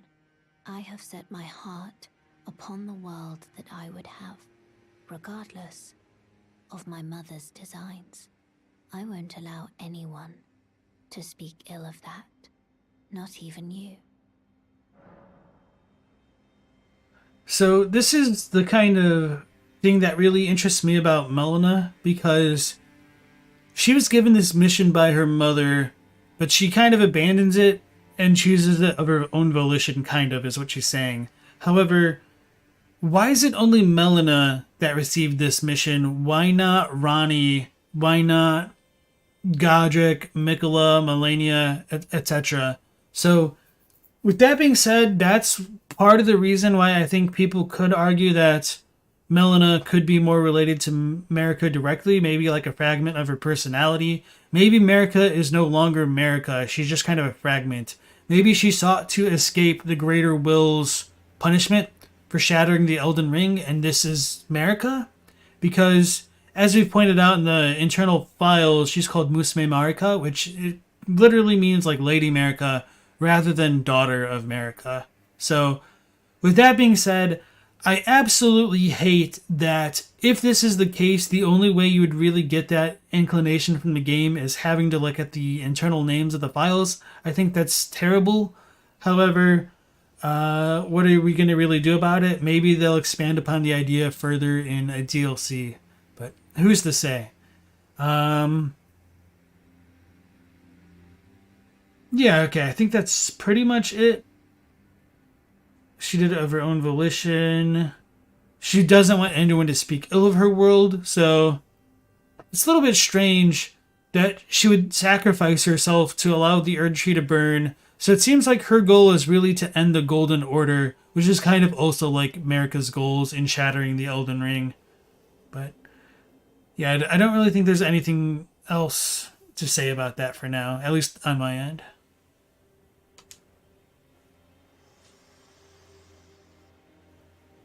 But yeah, at the very least, she does say that, like, hey, ignore what Shabriri is saying. You could totally sacrifice me. That's cool, bro. So another source of reason to distrust the adherents for the Frenzied Flame. I think we already exhausted Hyetta's dialogue, and that's probably a bit of a mistake on my part. But no, I think, yeah, she says her, like, super crazy stuff after we get the audience done. Alright, Stella's Wi-Fi's back. Sweet. Kolo brings up the name. She certainly can't be a child of Marika. She has to be another part of her in some way. She could be a child of Marika, just like Filianor was a child of Gwyn. If Marika is being punished by the Greater Will, then why is the Two Fingers completely clueless? I don't think the Two Fingers are clueless, because Ania tells us that even though Marika was the vessel of the vision, that she exacted a grim punishment. Something along those lines. And Teen Sith says, I thought you could build Marika equals Melina off the way projections and summons work. Selen, for example, and her birth inside the Erdtree without internal data. You can, but I mean, that stuff is super flimsy. Like, would you really believe somebody who only said that? I doubt it. Like, it is, you could make that argument, but I just think it's extremely weak. The seal on the door is from Radigan, and Radigan is Marika. She's not in prison, she's protecting herself from you. So it's a little bit of both, because they seem to be fighting each other to a certain degree. Clown kind of likes the idea, though. The idea of Marika being in a way reborn in a small way in Melina to gain freedom is enjoyable to you. You're going to take that as your personal canon. Cool. And I'm sure I've just made lots of people groan and roll their eyes that I've converted another to the dark side. The Filianor was added later, Melina's there from the start. I'm just saying, like, there's definitely enough room to call into question how many demigod children Marika's had. Like, look at all the wandering mausoleums with soulless demigods.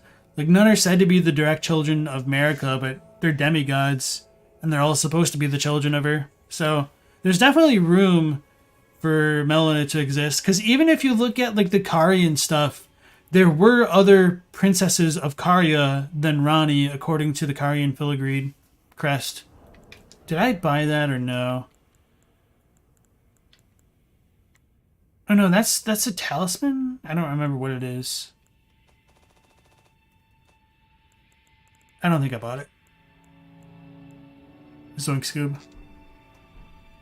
The demigods are probably children? Yeah. Bold to assume the DLC will answer all our questions? No, you don't understand, Teen Sith. The DLC, anything that you imagine that could improve the game, that is the DLC. That's the tradition. If the DLC doesn't answer enough, would people think From dropped the ball on having so many holes in the lore? Yes and no. By people, I would probably say, like, people new to the series, probably, or, series franchises to the company, yeah, probably. But for those of us who've, like, delved into it for a long time, we're probably just, like, we kind of already know to expect to get more questions than answers at this point, I think. if the Erd Tree was a rebirth tree, then it's possible that Marika found a backdoor into reincarnation. Marika does seem to be a fairly empty husk by the time we find her. Maybe. We only fight Radagon, yeah. Well, we fight Radagon and the Elden Beast. You don't take such a black and white view of things in the games? Yeah, for sure. Imagine if Gwyn looked a lot like a hot young girl, if people would be making excuses for the linking of the fire. Yeah, and his Voice of the Old One says, we do have one of the ghosts that says that the slumbering demigod is an unwanted child from Queen Marika. So it is like canon to a degree, even though technically hearsay. I'm sure you guys hate me saying that, but I just say that to just kind of twist the knife in a little bit sometimes. You can understand leaving things being unsaid, but not much at all can be said with Elden Ring. Way more than any other game they've done. Yeah, that's kind of how I feel. But you should also consider, depending on when you started playing like the Dark Souls games, like there were so many unanswered questions in Dark Souls 1, and the DLC didn't really answer anything.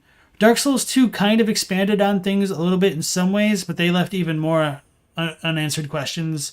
And then 3 finally started to resolve things a little bit, but then they just opened the door to even more questions of things like the profaned flame and the deep.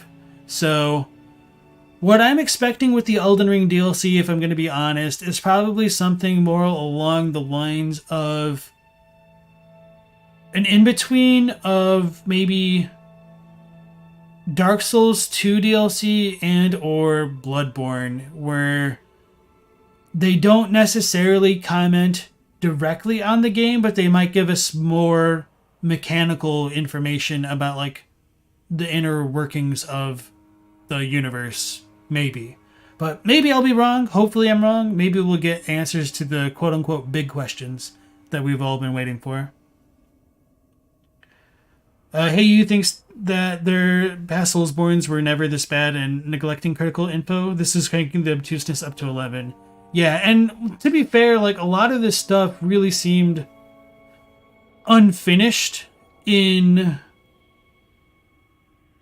many ways. Like a lot of these descriptions got updated between 1.0 and going live, or like when the game went gold and when it went live. So it seems like they were rushing, and I'm not just saying like that on a translational level, because they did have something before gold, and then a lot of stuff got revised in the Japanese and had to be updated into the English. So that's why so many item descriptions changed, I think. Others were just like not done because there wasn't enough info, but yeah. Do you feel like Bloodborne is way more obtuse than Elden Ring if you're going in blind? Marika's body at least? Well, what's left of her body? So I would agree with Teen Sith to a certain degree. Like, the story of Elden Ring, the narrative is what I'll say, is a lot more direct, which is nice. However, the lore is more obtuse. The narrative the narrative of Bloodborne is obtuse, and the lore is obtuse, up until you start analyzing literally everything, and unfortunately looking at the Japanese text. Because once you look at the Japanese text, the narrative, it's obtuse, but it's like decipherable, and same thing with the lore.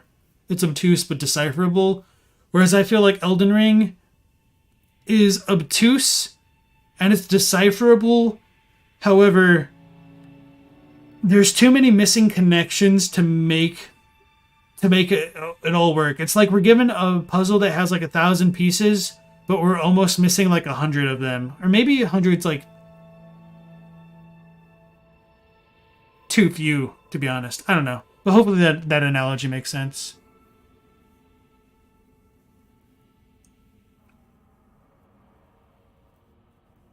Of course people don't want to accept the real story. Colo, I've got some bad news. Most people just want to look at their headcanon of a game and roll with that. It's just kind of how people do. This is outright missing pages and even whole chapters? Maybe.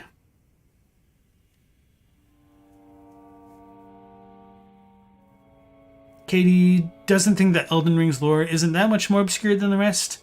A lot of it stems from a more historical akin setting, which you think is a feature rather than a bug. So we'll see. I just think like it's probably a little bit too early in the Elden Ring franchise to just kind of be a little fatalist about it. Obviously, we want the answers and we want them now, but we're just gonna have to wait, which always sucks. And even after the wait, we might still not get the answers that we want.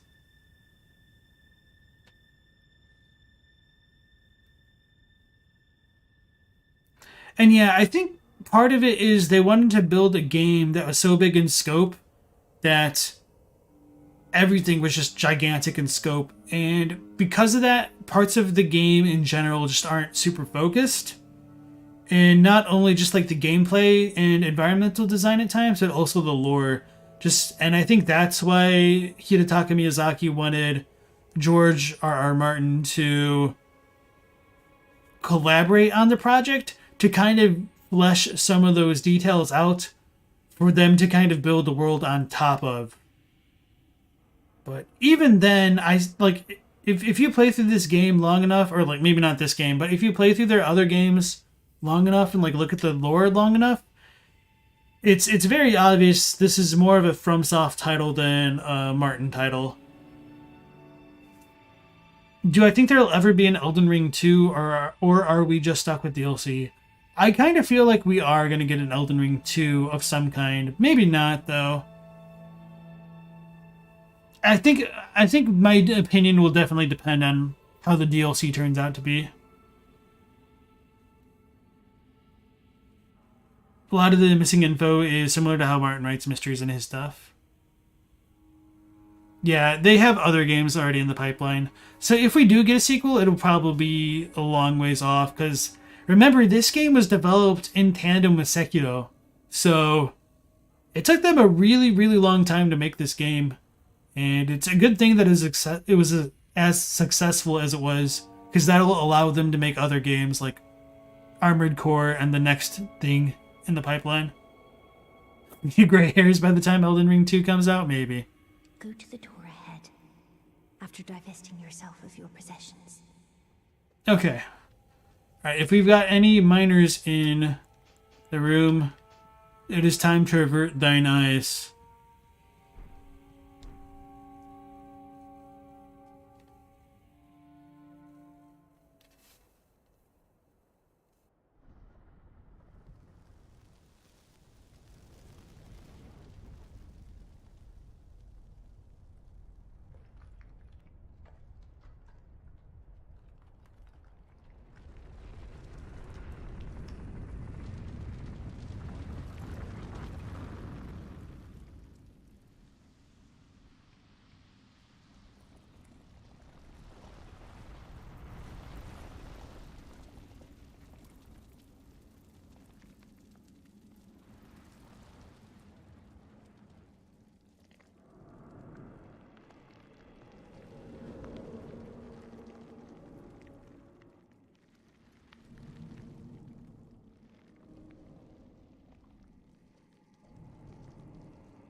Toasty. Alright, so during that cutscene, there might have been what looked to be like runes that appear in the three fingers as it grabs us. So its fingerprints might literally be akin to the runes of the two fingers. And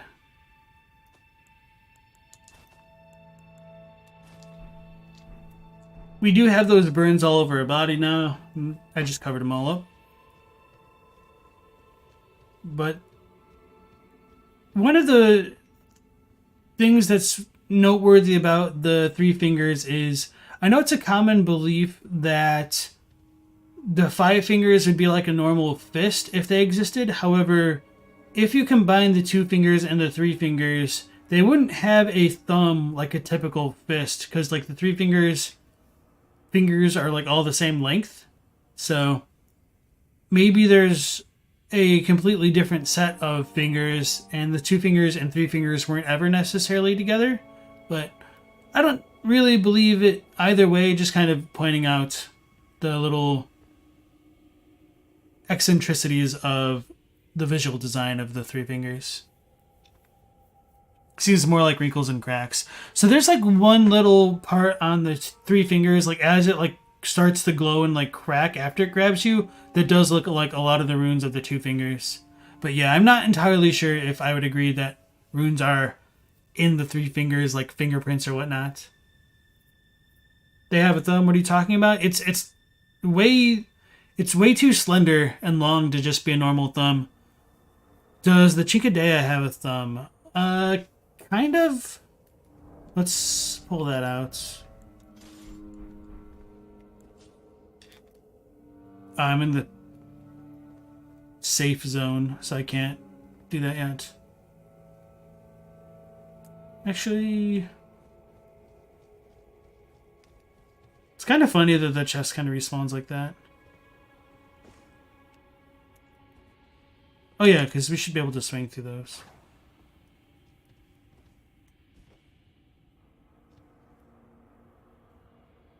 So yeah, on the left you can see a much smaller appendage than the four over here.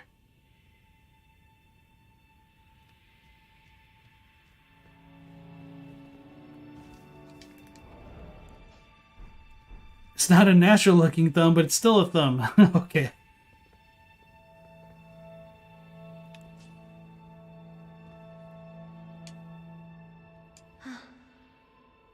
The flame of chaos has nestled within you. Could you please rest your hand upon me? Burn me with the flame to make me your maiden. Could you please rest your hand upon me? Burn me with the flame to make me your maiden. A thumb is a thumb, even in a dream. You got me. Oh no, you got me.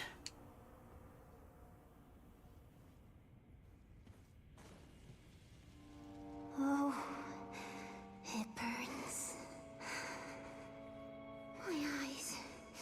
My eyes, they're melting.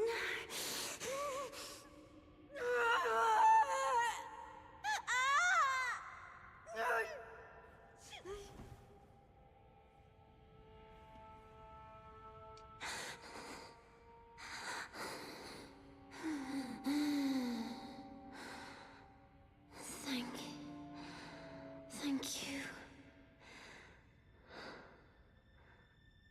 I have touched them. The words of the three fingers. As your maiden, allow me to divine them. All that there is came from the one great.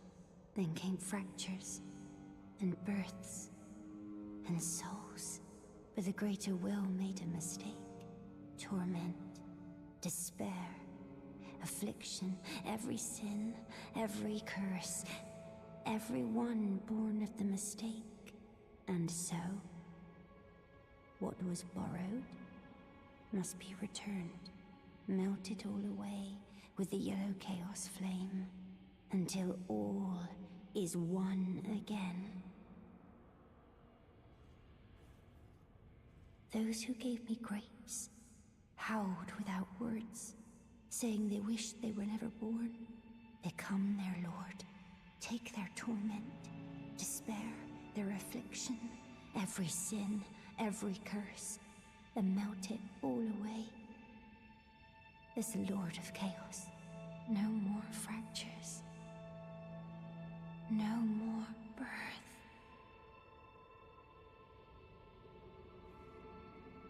So after giving her final lines of dialogue, Hyetta gets got as a result of coming into contact with the three fingers, I guess. We get the Spark of Frenzy and the Traveling Maiden set. And a Frenzy Flamestone. So she's done... doesn't she normally go on fire? Maybe not. I'm trying to remember. Anyway. Spark of Frenzy. A sacred seal given by the underlying principles of chaos. It has no form and emits a faint light. Blah, blah, blah. Then we got the Traveling Maiden set. Tunic worn by traveling clerics. And that's pretty much probably going to be the same thing. Yep, okay. So, as I've mentioned before, I think there's a lot of reasons to doubt even Hyetta with what she says, because when we see her, she's literally like crouching at this point in a pile of human bones and skulls. So, very trustworthy position she's found herself in. Although she's blind, maybe she just didn't notice, right? Anyway, I do think that it's a very strong possibility that the Three Fingers are manipulating her by trying to downplay the good in the world and upplay the bad with like the negative feelings of torment, despair, afflicting everybody, all life as a product of life. So it's very easy to say the way to get rid of these kinds of negative emotions is to get rid of life, and that's, r/technically the truth. However, not really, because with no life there is no there's no emotions in general. So it's just a little bit defeatist, anti-natalist, with the spirits that howled without words to have never been born. It just kind of overrides what Melena's message is, that like births still continue and all that. So, damn it, was I supposed to talk to Melena down here? I think I did, but now she'll be angry. I don't know if I did or not. I might have screwed up.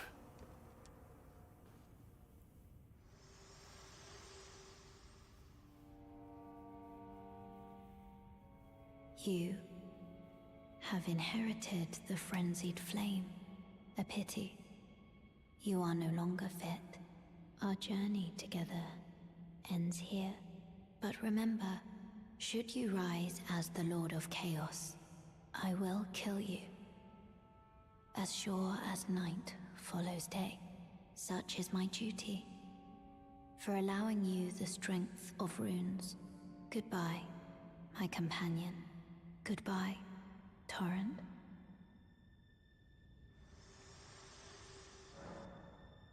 So Melena is angry and she leaves us. Hyetta bursts into flames. Okay, she was supposed to catch on flame. That's what I thought. These ones are a lot more red. So I think they changed the assets on these. So anyway. Okay, I did talk to her in the previous streams. I thought I did, but I couldn't quite remember, because I didn't remember when Hyetta said her thing. Hyetta burning in the background. Welcome into the stream again, Pokemon. So, yeah, Kolo says you see this as more akin to the ending of Evangelion with the Human Instrumentality Project. Yeah, I think that's kind of what they were going for. And that's kind of also a reason to, not go with this ending, because Evangelion is about Shinji deciding for himself, to be different from everybody else, even if, there's bad that comes along with it, because they're still ultimately good with everything. So, the flame doesn't kill people, it burns the lines that distinguishes and divides, kind of like a Gnostic monad. I think that's just, saying the ends justify the means, but I totally believe the flame still kills everything. It takes a lot of talent to not make the Lord of Chaos sound cringeworthy. A lot of props to the VA and the VA director.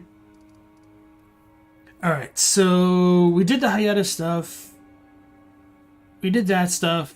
We can leave that yellow annex tunnel for now. Let's go back over to the Mohgwyn stuff. Oh, no. We were going to do that. Yeah. The whole reason, the entire reason I almost forgot, is to see if we could get it from Arena here. I'm pretty sure you can, but this kind of further links the idea that Hyetta and Arena are the same. Because while Hyetta is alive, you can just examine Arena's body, but once she dies, the examination prompt disappears. So let's see if we get the exaltation now. We do not. That's really interesting. I mean, this could also just be a relic of this version of the game where it doesn't work. But if you kill Arena directly, you will be able to get the Lord of Blood's exaltation. Okay then, let's go on over to this one. We could do the Precipice of Anticipation, or the Chapel of Anticipation, but we've already been there, and it just takes a little bit longer. So let's go to the Church of Inhibition.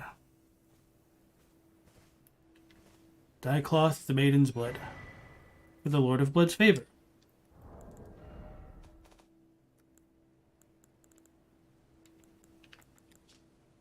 A white cloth flag dyed with the Maiden's Blood, showing loyalty to Mohg. We didn't lose this after giving this to Sellen's puppet? That's weird. Okay. Oh, maybe it's because, like, the animation didn't play and, like, it was wonky. Okay. So, on this cloth, you can see the sigil for Mohg in the Dynasty, I guess. It looks a little bit weirder, though. Oh yeah, I should use it. Now I need to go back to Varré to get the thing, and then we can use it. The cut content shows that in effect, if you anger one merchant, all of them will remember being attacked. It's a hive mind, or even the Borg. It's not death in the sense that we know. Yeah, I'm kind of disappointed that they cut that. Because I think it would have been really cool if they all got angry from it. And that would make, like, the Lord of Chaos ending more poignant, and potentially tie into Hyetta's dialogue better with, like, all that divides and distinguishes.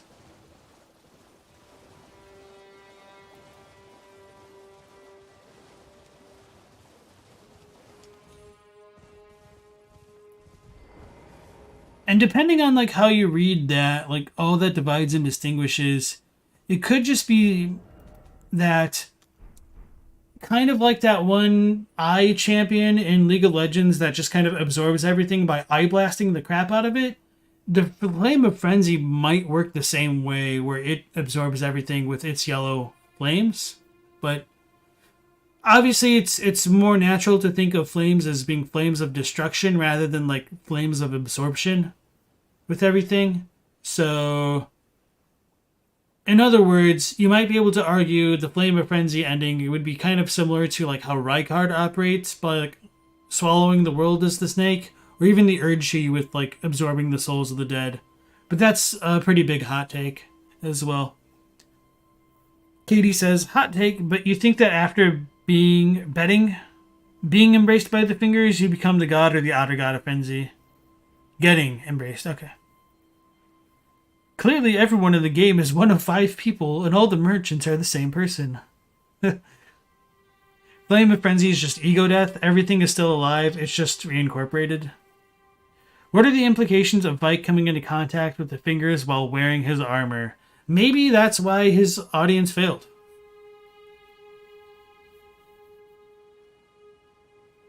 That'd be kind of funny if that literally was the reason. Because I was wondering, like, why our Tarnished makes it work. But maybe Vike didn't have a Hyetta tell him to take his armor off. Alright, so we've done that stuff. Now let's talk to our guy, Varré. Ah, my lambkin. You've completed your final trial. And with this, you are a formal inductee. A knight who will assist Luminary Mohg, the Lord of Blood, in the establishment of a new dynasty. Now, give me your finger. This noble blood will be an immutable badge of honor once it settles inside of you.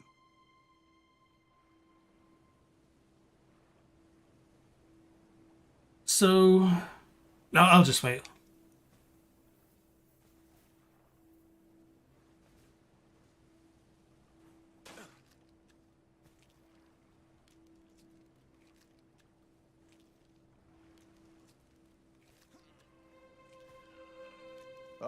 Good heavens. Clench your teeth or something.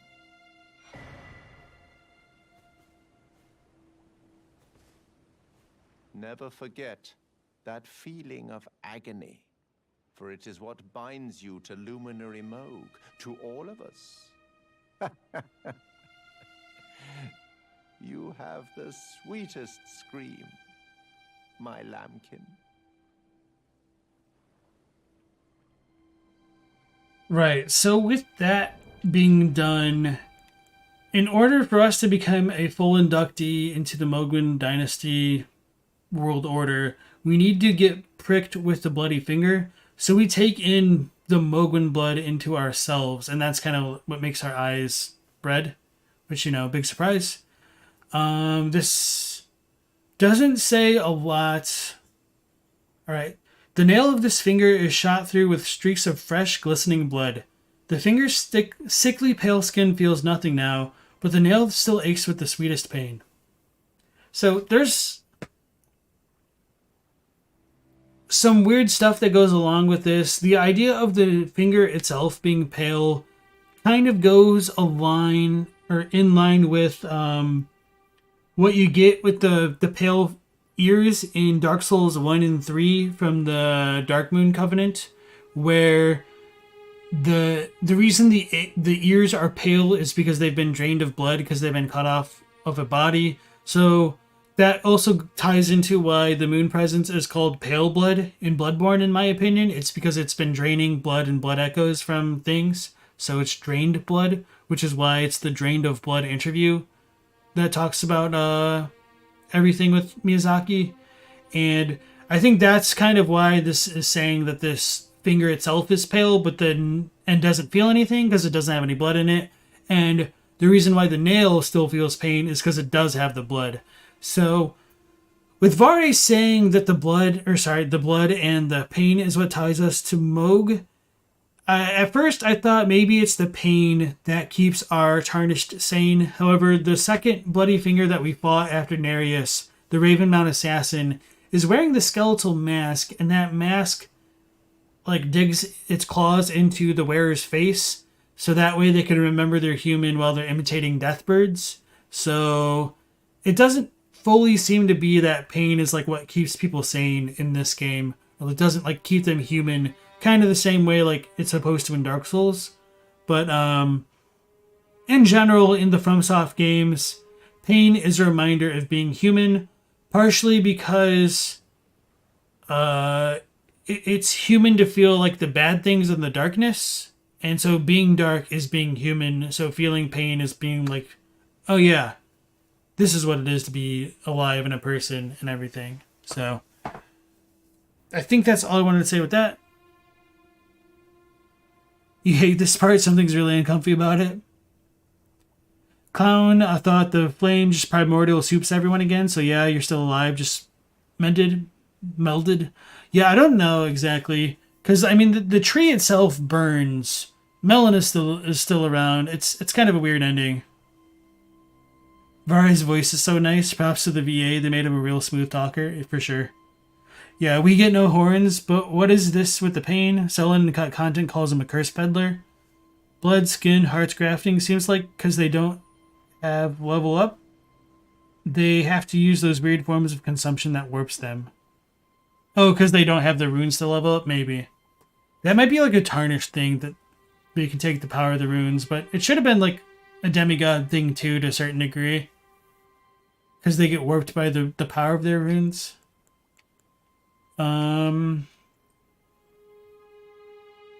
okay. He'll say a little bit more about love and whatnot. Oh, another thing. You should have this. A medal granted by the new Mohgwyn dynasty, with the power to grant audience with Luminary Mohg. I've gone out of my way to provide one to you, but you mustn't use it just yet. The meeting must wait until the Mohgwyn dynasty commences. Luminary Mohg yet slumbers beside the divinity. We must endure a little longer. Ah, it is trying, but we must be patient. One day you will be elevated, deservedly, basking in love. Right, my lambkin?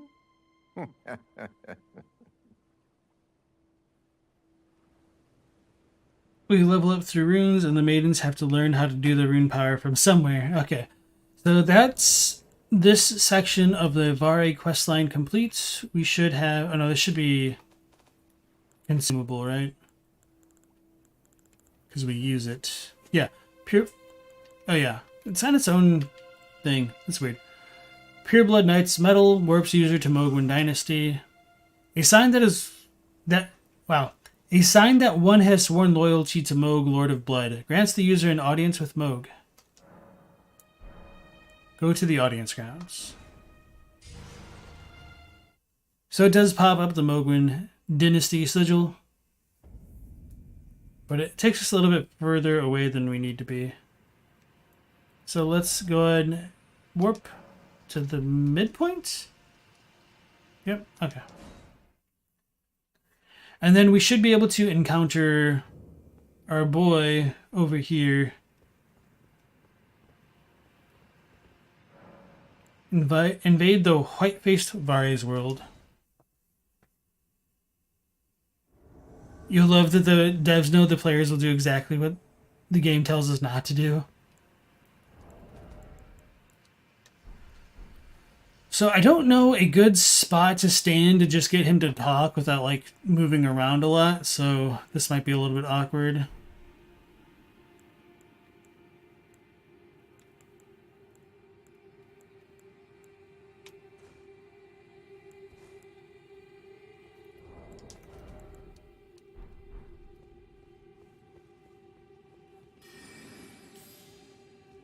So our boy Varré should be down there. Should be.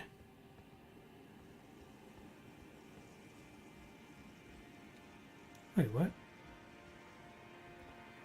Is he somewhere else? Oh. He's over there. You seek violence, heedless of my warning, though you have been raised to a knight of the dynasty. I am pained to the very depths of my being. I'll ensure you regret this, my lambkin. Enjoy your miserable death. So I'm pretty sure they moved him. That kind of makes me annoyed that I didn't get like better footage of this angle.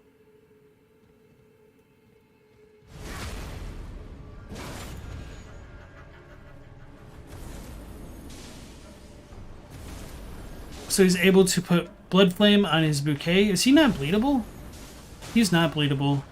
Oh yeah, because like the other Tarnished for some reason. Like Vike.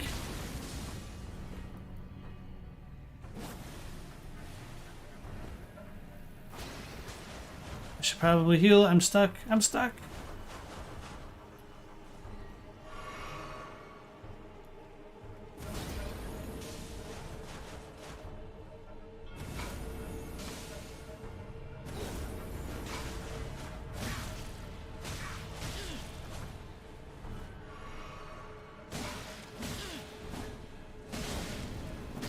Oh, he had a giant flame attack. That's cool.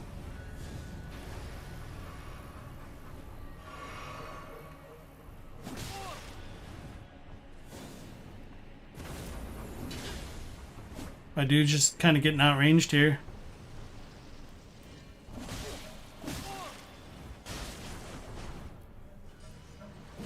Damn it.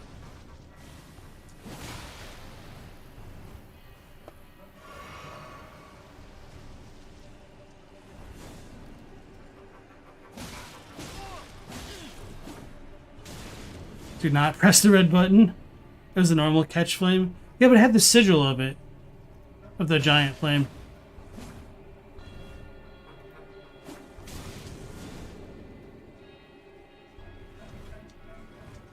So speaking of which, I'm pretty sure that these dudes actually have the Frenzy Flame sigil. Maybe this is Golden Order.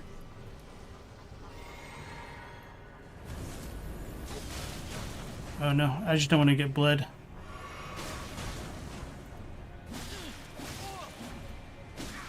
I feel like Why must I be disgraced by this lowborn?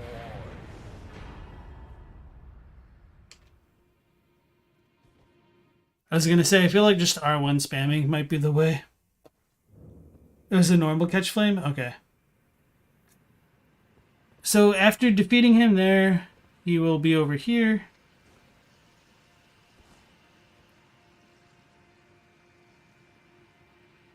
Oh, luminary Mohg, please grant the strength you promised.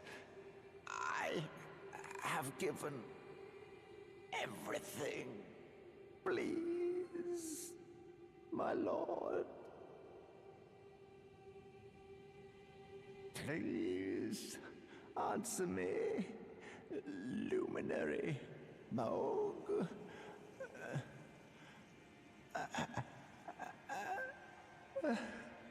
Bless the Mohgwyn dynasty with love.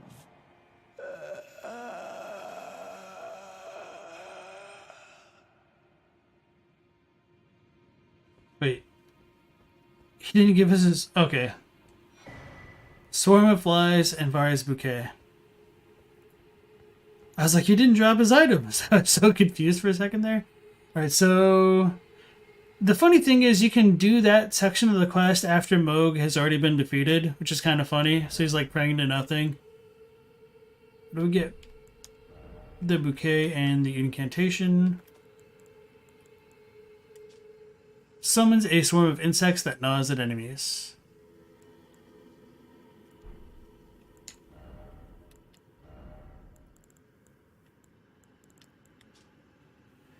A steel mace resembling a charming bouquet of roses. Each petal has a sharpened edge, leaving the roses perpetually colored with blood. This weapon reflects white-faced Varré's manner of speech rather well, enticing in its splendor, but full of deadly consequence. I thought there was something that talked about Varré's love. Maybe that was Swarm of Flies. Or maybe it's just the white mask set that we can't get. You don't think it's the giant one because that one has a much longer animation? Maybe Catch Flame used to have the Fell God sigil. Either way, it did have the giant sigil. You don't get why we invade this guy when we technically never did, when he never did us anything wrong? Well, it's because we've become a bloody finger. That's just kind of what we do, canonically, if we join this covenant. We just do what we want. To whom we want. So, like, you don't have to invade him if you don't want to.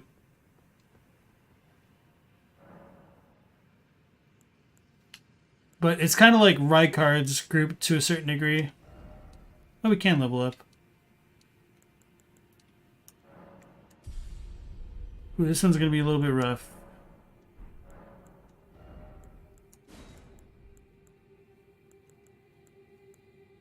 Where is it? Okay. Don't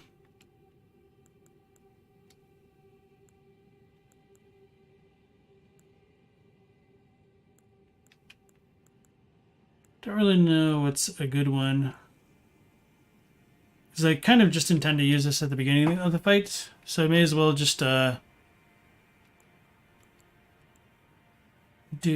the hit reduction. Okay.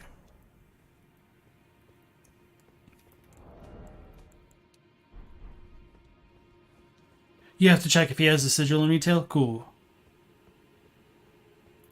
They really went out with a weapon and armor design in this one. Someone went to work and went, that mace looks like a bouquet, and did it.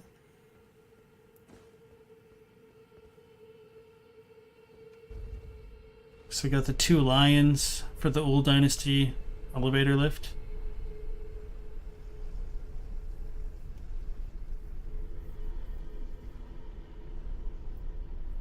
Alright, hopefully we can finish this guy off fairly quickly, and then maybe we'll have enough time to fight Astel.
Mikola.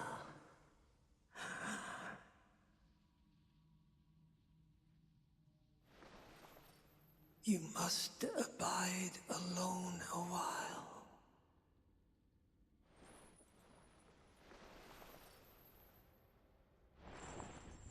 Welcome, honored guest, to the birthplace of our dynasty. Despite Mohg being creepy as crap, I really just love the spectacle of the fights against him and everything. Anyway, so Mikola is kind of in a cocoon, obviously, but that cocoon is in a big old pelvic bone.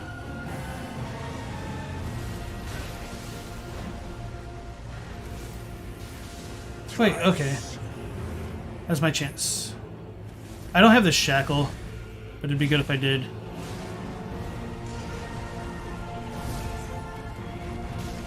I rolled way too soon? Okay. Yeah. Is mine and mine alone. For all eternity. So that little line of dialogue is different than retail. He doesn't have the for all eternity portion. So there are a couple bosses that do have tiny bits of extra, like kill quotes.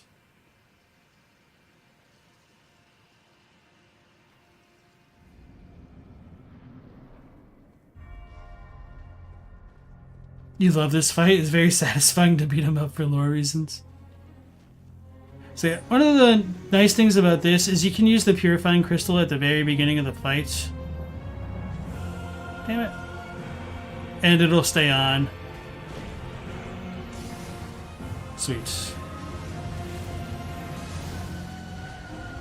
I don't think he bleeds, but that just did a lot of damage.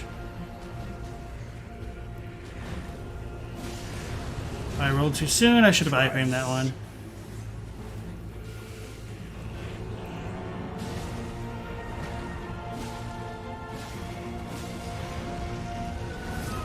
I rolled too soon again.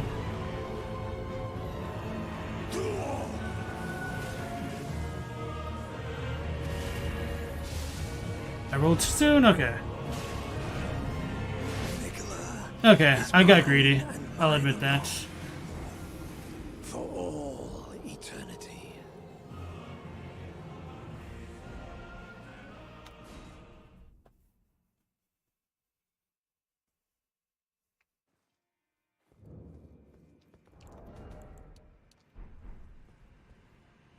I'll be honest, at this point in my gameplay, I just have more fun doing it headless.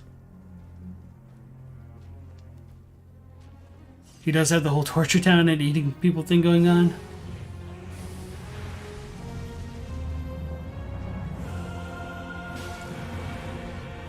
Oh, damn it. That was his fast follow-up. I didn't use my flask.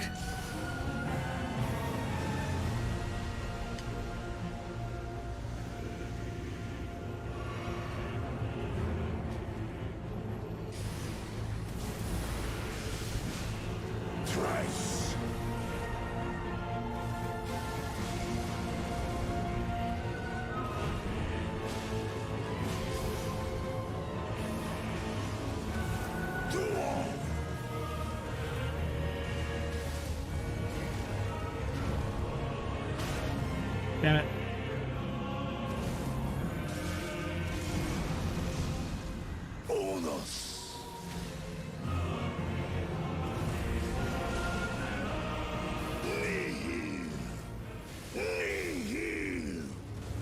Mikola is mine and mine alone. Oh yeah, do I still need to actually heal? I thought the purifying tier should have been safe. But at least he still has the same dialogue in phase 2. You've never liked Mohg's VA during the opening cutscene? Really? Hey Christina, welcome back to the stream. You wish he would treat you like an actual honored guest until you got to him.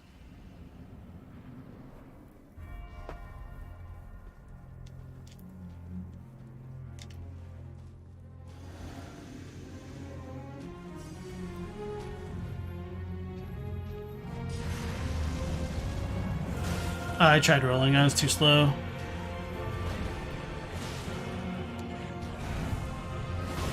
Damn it.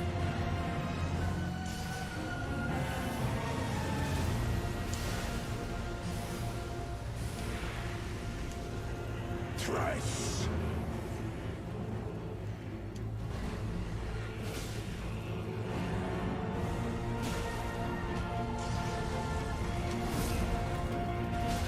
Damn it. That was totally me.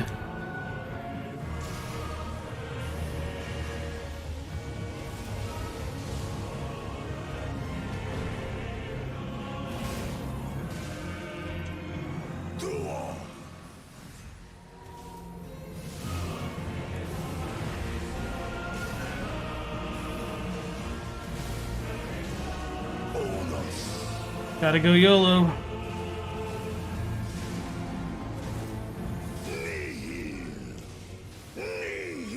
I must have just been too low. I must have had like no HP.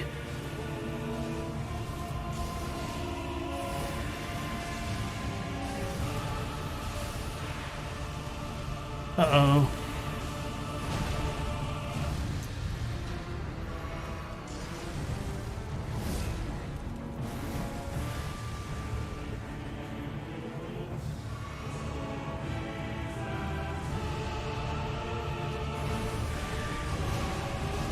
It's too slow with my follow-up attack.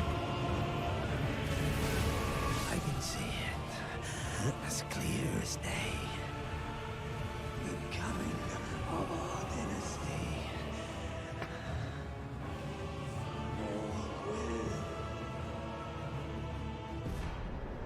Remembrance of the Bloodlord and his great rune.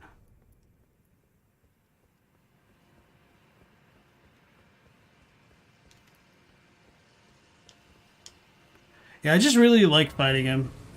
He's probably my favorite boss in Elden Ring. Hey Spectre, thanks for the GG. It's so dumb, bro. It really is. I mean, to be fair, like if I had my scavenger curved sword set up, I would delete him while he was in the middle of the animation for Nihil.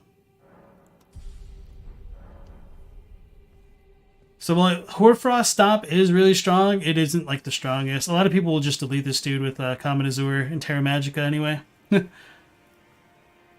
delivery sounds very forced. The Latin parts always sound very different.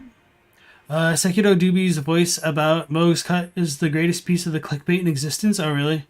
I know in the Eternal Files, his Latin count goes up to 5.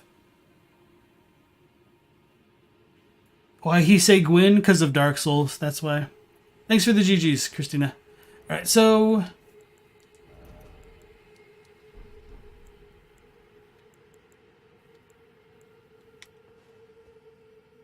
we get our boy Mikola. And for being a child, he's kind of a big dude, really.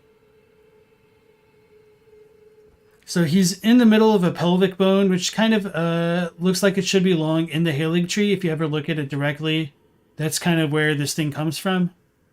So maybe the Haligtree is supposed to represent the Formless Mother. Maybe this is supposed to be her pelvis, because that could just kind of represent a sort of birth. And one of the, damn it, weirder things about Mikola is that he does have a ring on his finger. We don't really see the sigil anywhere else. And because I don't have the free cam mod, I can't like zoom in without it getting all like translucent and stuff. But it almost looks like a couple intertwining snakes. I don't really think they're supposed to be snakes or anything like that. Maybe they're just like brambles, I don't know. And if you look inside the cocoon, you can kind of see the emaciated body of him. It is a little bit weird that Mikola's hand is up there in like the palm to the sky position to begin with, but then like it drops down. Like if you just think about the ergonomics of like the way he's bent over, just like lifting the hand above him in such a way, it just looks super uncomfortable. But anyway, putting that aside, he's probably in a a sleeping slumber, dreaming slumber, and his body may no longer have his soul in it. His soul might actually be still in the Haligtree. It's kind of hard to tell, because there is the one item that says, like, Miquella never shared his bloody bedchamber with Mohg, and that might be because he's nobody's home anymore. And Mohg also wanted to slake the thirst of Miquella's cocoon with blood, so it seemed like Mohg was trying to help out Miquella, but it just didn't go as planned. So I wondered whether or not Miquella charmed Mohg, either intentionally or unintentionally, and Mohg was trying to just help him out, but didn't realize that there was a case of too many cooks in the kitchen, I guess. An attack where the person just says nothing is kind of funny. That's true. But I do like that kind of attention to detail, because like with nihil, it's like in the word like annihilation, so nihilism, it just kind of works as a thematic edgy boy nothingness attack.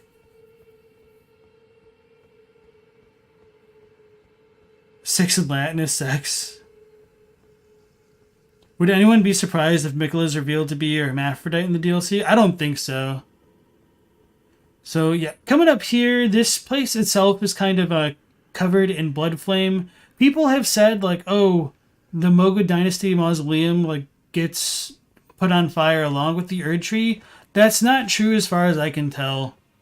It's just kind of always got these sparking embers, and it's because this entire like temple is on fire. Speaking of which, this is just kind of a repeat of the old dynasty designs. We got our Elden John statues, as the fandom calls it, and just all the other steles that engraves or whatever these are that we've seen elsewhere. I don't really have too much else to say about that just yet, or pretty much ever. So, okay, we managed to finish off Mohg, and we should have enough time to go to the Yellow Annex Tunnel, which I know you guys were asking about earlier, so hopefully we can talk about that now.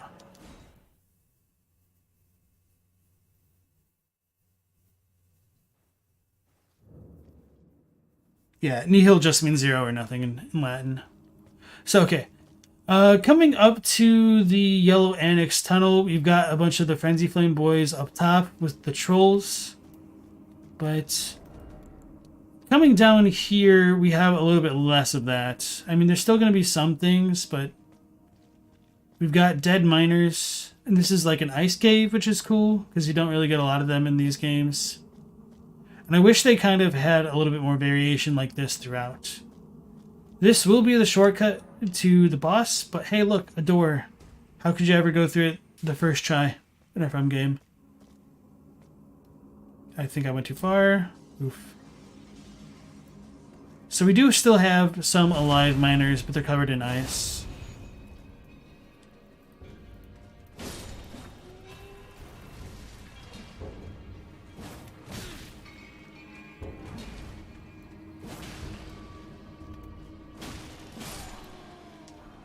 Pickaxe. Sweet. Almost got by a miner. That sounds even worse when you say it out loud. Alright. A large pickaxe designed to crack thick bedrock. Tool of miners. Not originally designed as a weapon, but very adept at piercing armor. Little wretches, do you think your armor harder than stone? I really wish we knew who was talking about this. I have the feeling it'd be like America quote or something, but who knows? Freezing Grease. Hey Saturn, nice to see you again. You don't think it was used as zero in a numbery way? Yeah, like apparently the concept of zero was not really that big of a thing.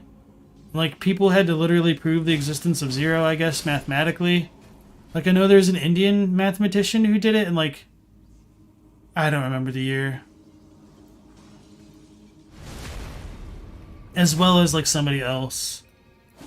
So it wouldn't surprise me if the Latin nihil doesn't mean like zero like we might be thinking of.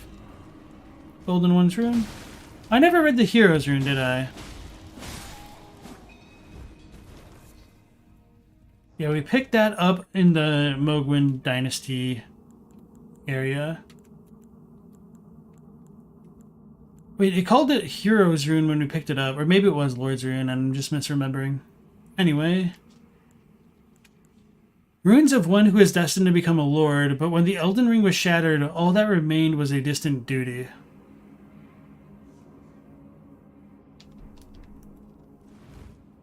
It's kind of weird how many of those there are throughout the game, and that they should have been lord.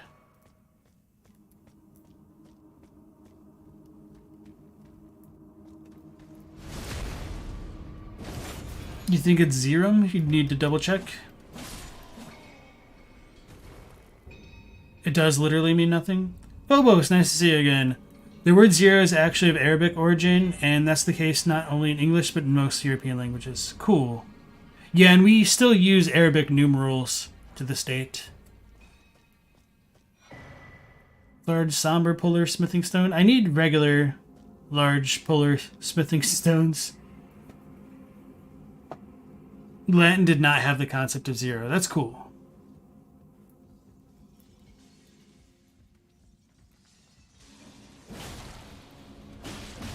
Surprised that dude was the posture broken.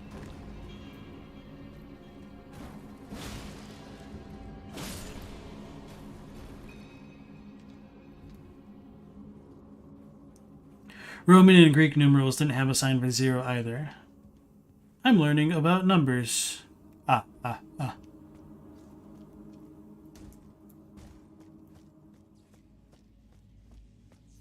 Alright, so this is one of my favorite encounters for this dungeon, because we just get a rando Onyx Lord.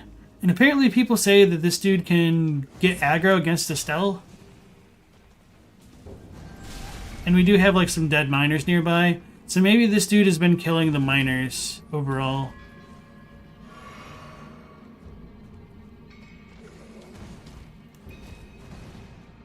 So I don't intend to fight Astel quite just yet. Let's go ahead and open up the shortcut and then do it. Zoinks. I don't know if our dude's gonna follow us. Hopefully he will. I should have leveled up.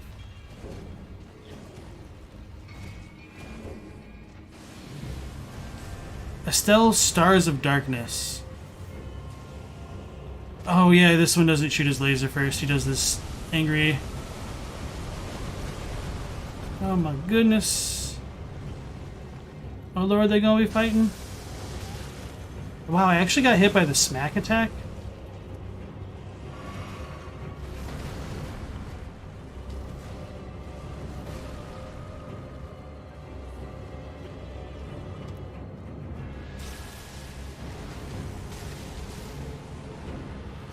So this Astel is cooler than the other one because he can use his Shadow Clone Jutsu attack. But he needs to be on really low HP for that. Uh-oh. So I don't think our Onyx Lord is doing too much against Astel yet. Maybe I need to like move him. That's the meteor attack. But he's like facing a super weird way.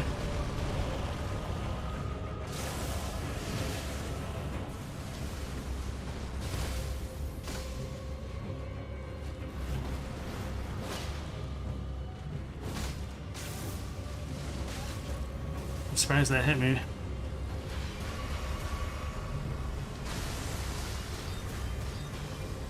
I knew I wasn't going to get away from that attack, so I just tried to heal. Uh-oh. Okay. Did our boy just peace out? I think he did.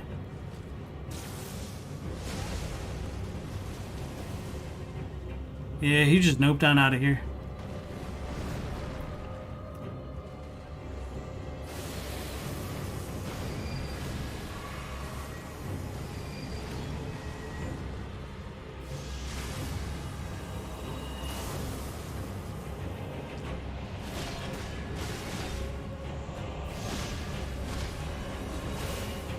Oh, that's funny. I should have got by that one.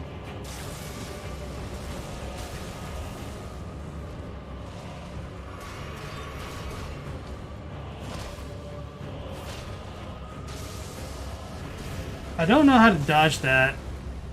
Like all three of them. There we go. So his eyes should glow gold, but it doesn't in this version. Just kind of sad. Oh, our guy is still here. What the hell? Fight Astel. Do it. I'm out of the heals.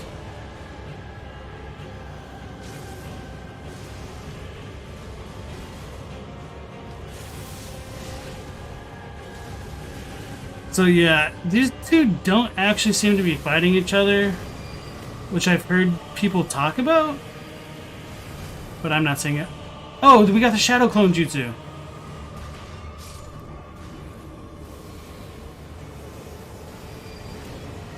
Cool. That's a good way to die. His front hands have all 5 fingers.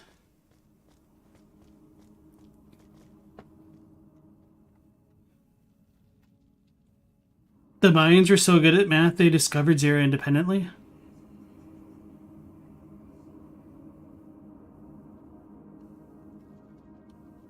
It's especially impressive when you consider how much younger civilization was in the Americas compared to Eurasia. True. It's so cool to think about people just doing math in the distant past. Welcome back to the stream, John Bailey Owen. The Indians also discovered the idea of the linguistic phoneme way before the West did, which is why so many scripts in Asia are based on the Indian one. What is the Onyx Lord doing in there? He's doing his best. So some people think that the Onyx Lord could be a product of the meteors the same way that Astel is. So yeah. Even Japanese kana classify their signs, of course, according to the Indian order, which is based on the place of articulation of consonants in the mouth. I didn't know that. That's interesting. I always wondered why the alphabet was listed that way in Japanese. This fight is very Bloodborne. Yeah. Astel is one of my favorite Elden Ring bosses. Oh, don't worry, Spectre. I wasn't actually trying to fight him so much as, like, get him towards the Onyx Lord so that they could fight, but that wasn't working like I was hoping it would. I tried to roll, but I was too slow. And I didn't change out my flask like I intended to. Wow, okay. That was just me being slow.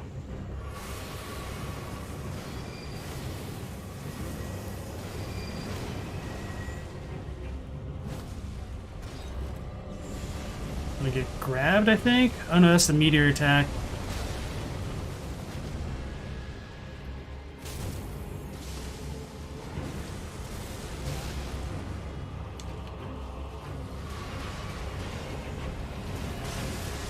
Okay, we iframed it, right? Or does the slam count? Yeah.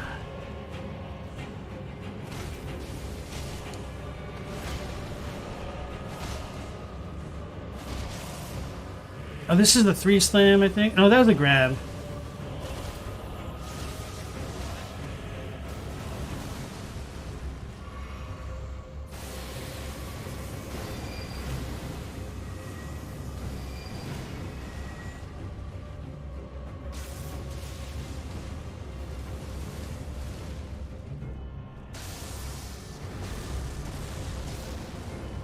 I hate that attack.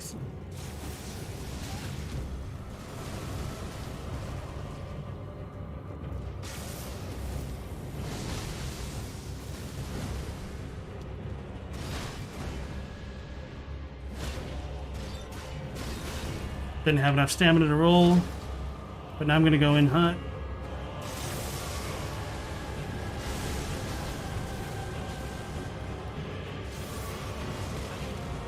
Going in a little bit too hot, apparently. I'm actually kind of getting beat by Astel for once. Uh-oh. I sprinted. Oh, that's the Shadow Clone attack?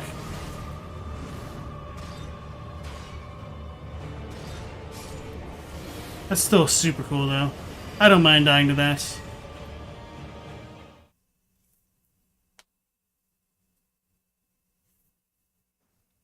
Katakana was developed by the Buddhist monks, which knew the Indian scripts. Japanese media still sometimes uses the Siddham script, which is used in their religious texts. That makes sense. And in comparison, hiragana was used for noble women to use, which is why a lot of the Heian literature is written completely in it. Noblemen only used kanji. True stories. All right, let's go with the physic. This will be good enough.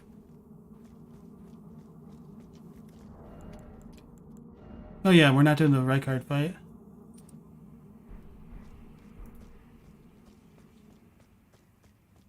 Buddhism originated in India. True. So, yeah, I wish I knew more about, like, the roots of Indian and, like, Sanskrit, especially, as far as, like, that stuff goes.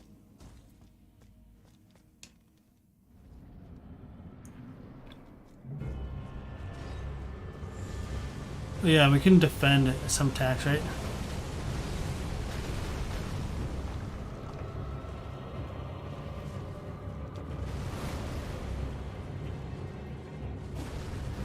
Damn it. Double damn it.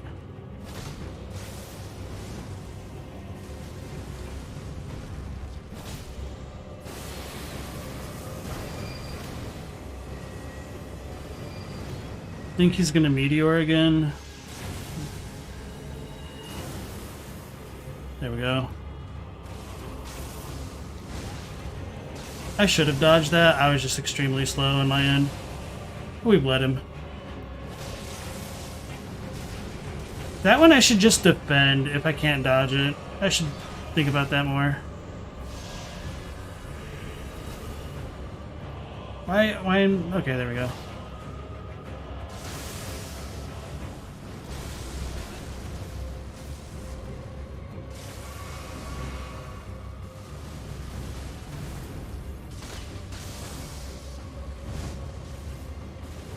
Damn it.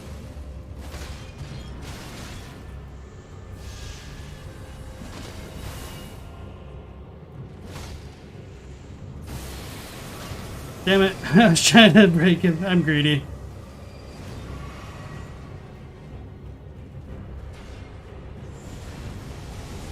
Oh Lord, it coming.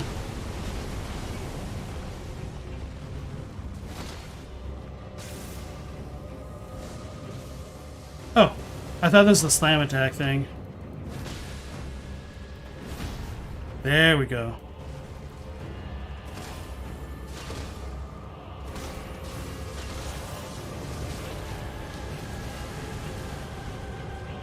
He's probably going to Shadow Clone Jutsu here. Yep, okay. So if I roll into this one, I should be fine, right? No, that wasn't Shadow Clone. Oh, that was a big grab? Okay.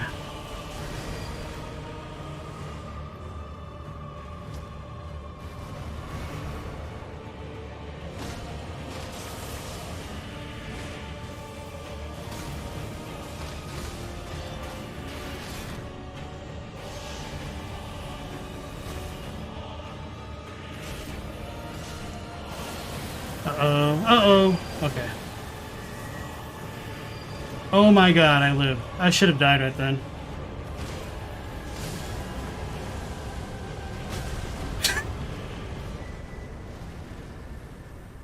Meteorite of Astel.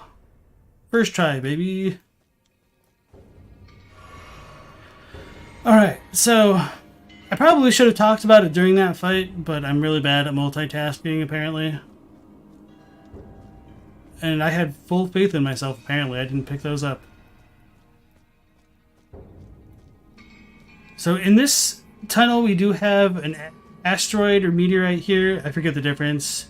Which means that Astel might have come from this one specifically. However, part of the reason why I think Astel could be here in the yellow annex tunnel is because the Frenzy Flame adherents kind of control this area. And as we saw with the Eye of Sauron, the Frenzied Flame folk are kind of gripped in despair, and their despair can summon the Frenzied Flame. And I think similarly to that, Astel was brought into the lands between through eternal darkness, which is a manifestation of the Nox's despair. I'm in combat with something. And so Assuming it's this guy.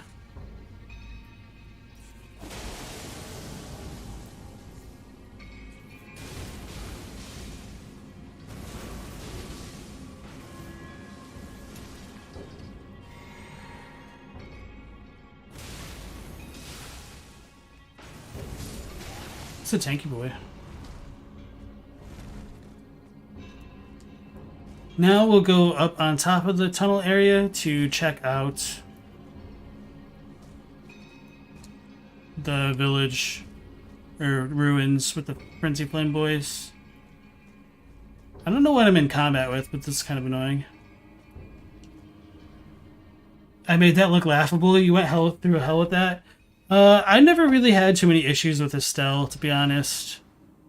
He's a big boy. You just kind of roll into him. I might be a higher level than you, Spectre. And also I'm using the OP Hoarfrost step.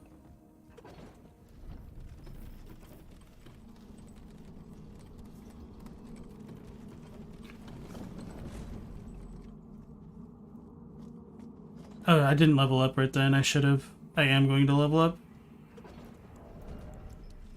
Actually, 120 is a really good level. I think that's what I first fought Millennia with. You're 129? Okay.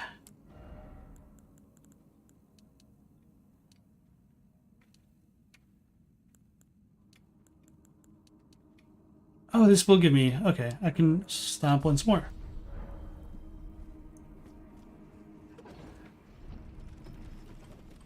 Is the ground ice in the boss arena? Sort of, yeah.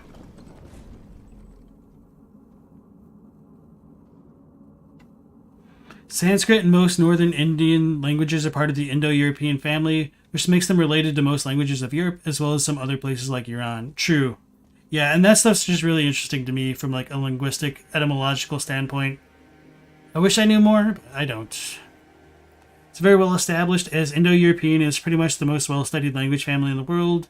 As for the scripts, their origins are a bit more obscure, but it's thought they're ultimately derived from Middle Eastern scripts, like most European alphabets also are. Stella says Japanese is an isolated language with a bunch of loanwords, so it's not very easy to trace backwards. Really? Because, I mean, a lot of this stuff has been documented super well. Obviously, there's like the kind of a lost period between the written word and everything like that. But yeah, it's also really interesting and strange to me, like how much Korean and Japanese are similar and how much they differ as well. Obviously, like Chinese had a lot to do with that, but just in terms of like the phonemic makeup of the languages. Katie says, from what you've seen, Sanskrit's pretty standard ancient Indo-European language. Main caveat is that it preserves the case distinctions and declinations very well.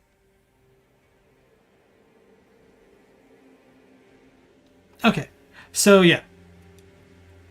Coming up here, we're gonna see a bunch of the Frenzied Flame adherents. We've got these trolls. It's kind of like the ones that we would see outside Rykard's Volcano Manor. I didn't really mean to aggro this one, but I figure we can probably deal with it. We got some fast-moving roly boys.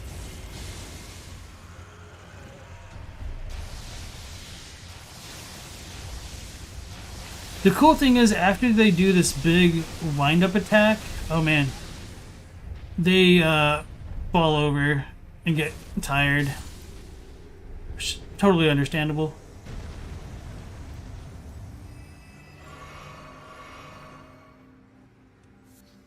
You dropped an eye of yellow. Yeah, pre-written. Okay, that's kind of what I figured. Because they used to think Korean and Japanese were the same family. But then it turned out they were getting thrown off by all the borrowed vocab from Chinese. Yeah, that's kind of what I would figure.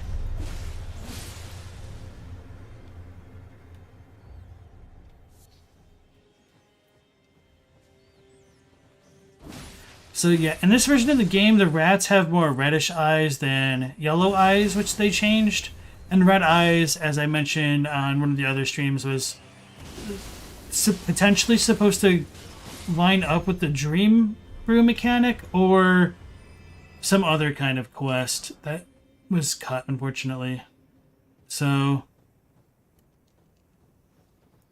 with these dudes potentially being in despair, that might have been like enough to trigger Astel to show up in the tunnels below them, but we really don't know why.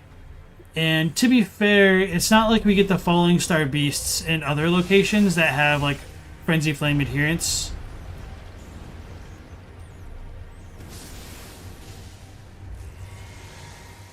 And one of the things that I really like about these dudes is how their attacks can like make the ruins crumble even further.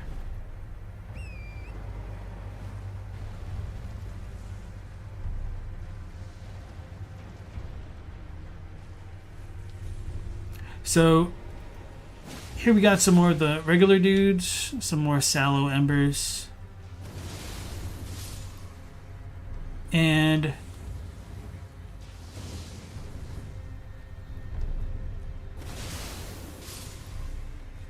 it really just becomes a question of whether or not Astel is kind of natural or man-made. Because the Falling Star Beasts seem a bit more natural, but Astel is anybody's guess. Alright, Katie, thanks. You take care. We're probably going to be ending here shortly as well. So I think my goal for now is... I thought there was a hidden underground place. Maybe it's just... I should have stomped, but they were indoors.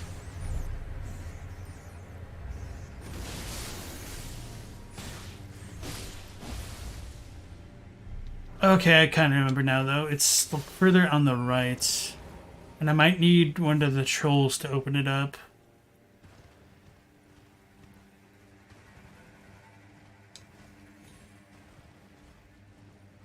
Okay, I think it's this one? Yeah, okay. They might also be related. There's nothing really conclusive to point it out. I think that they are related because it's not really just the vocab. Like, a lot of the grammar is similar. I have to stand up to open a chest. And we get the Frenzied Firestorm.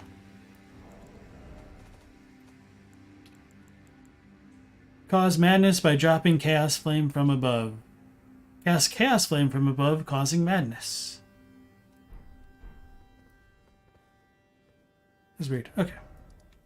So now that we've done that, we'll go on into the Haligtree, and that's where we'll continue tomorrow. Or today. Because it's a new day. To complicate things, languages might still influence each other grammatically, not just lexically when they come into contact, so it's hard to say what's shared and what's not. Or rather than shared, what's ancestral. Fair. And yeah, that could be a good point as well. So we've already gone through the Everjail here, so all that's left to do is go into the Haligtree proper.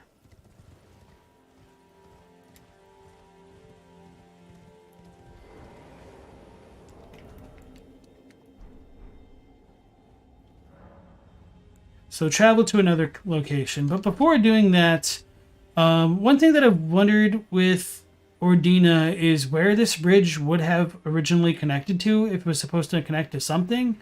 Because, I mean, who's going to build a bridge out into nowhere? Maybe it got destroyed by the shattering. What's this direction? If you look at the map, it does kind of point to the Haligtree. So maybe they were physically connected more at one point.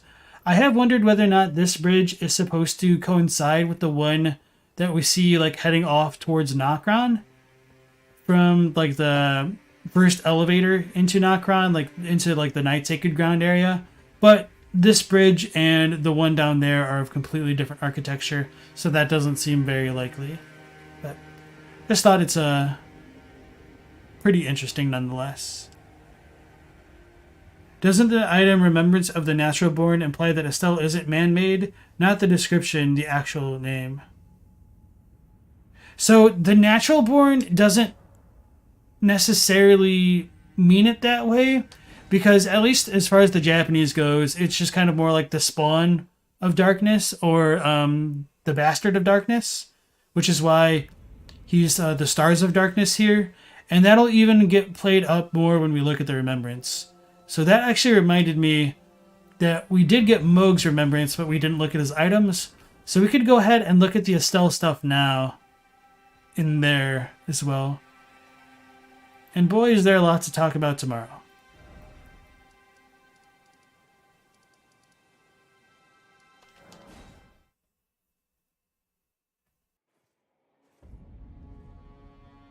Is it Naturalborn kind of unneeded? Aren't most things born naturally? So apparently it's a George R.R. Martinism to mean bastard, but I don't know how true that is.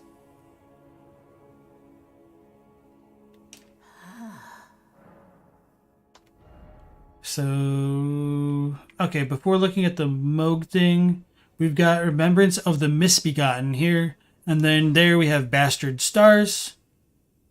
And this one calls him the Naturalborn of the Void here. Whereas I would say he should be like known as the Bastard or Spawn of Darkness, which is why you have Bastard Stars and Remembrance of the Misbegotten.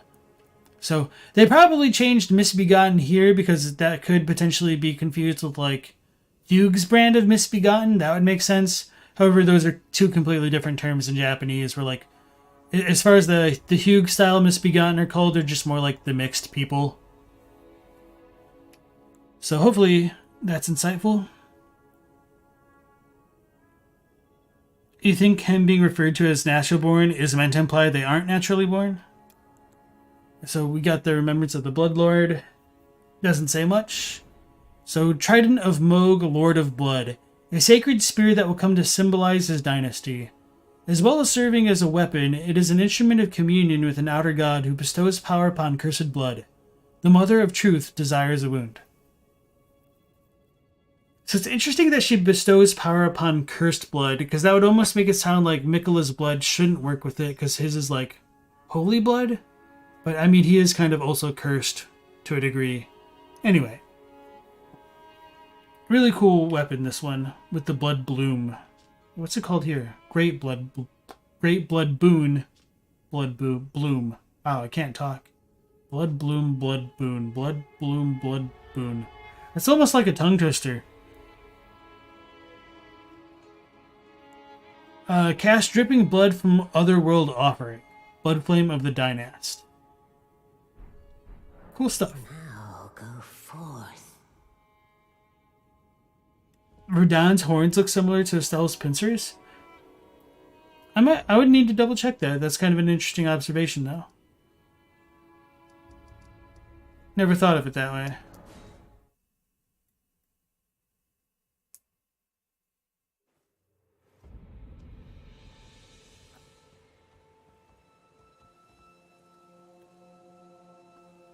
Alright everybody, so now that we've finally arrived at the Haligtree, we are going to call it here for today. It's been a little bit over 3 hours, which is perfect.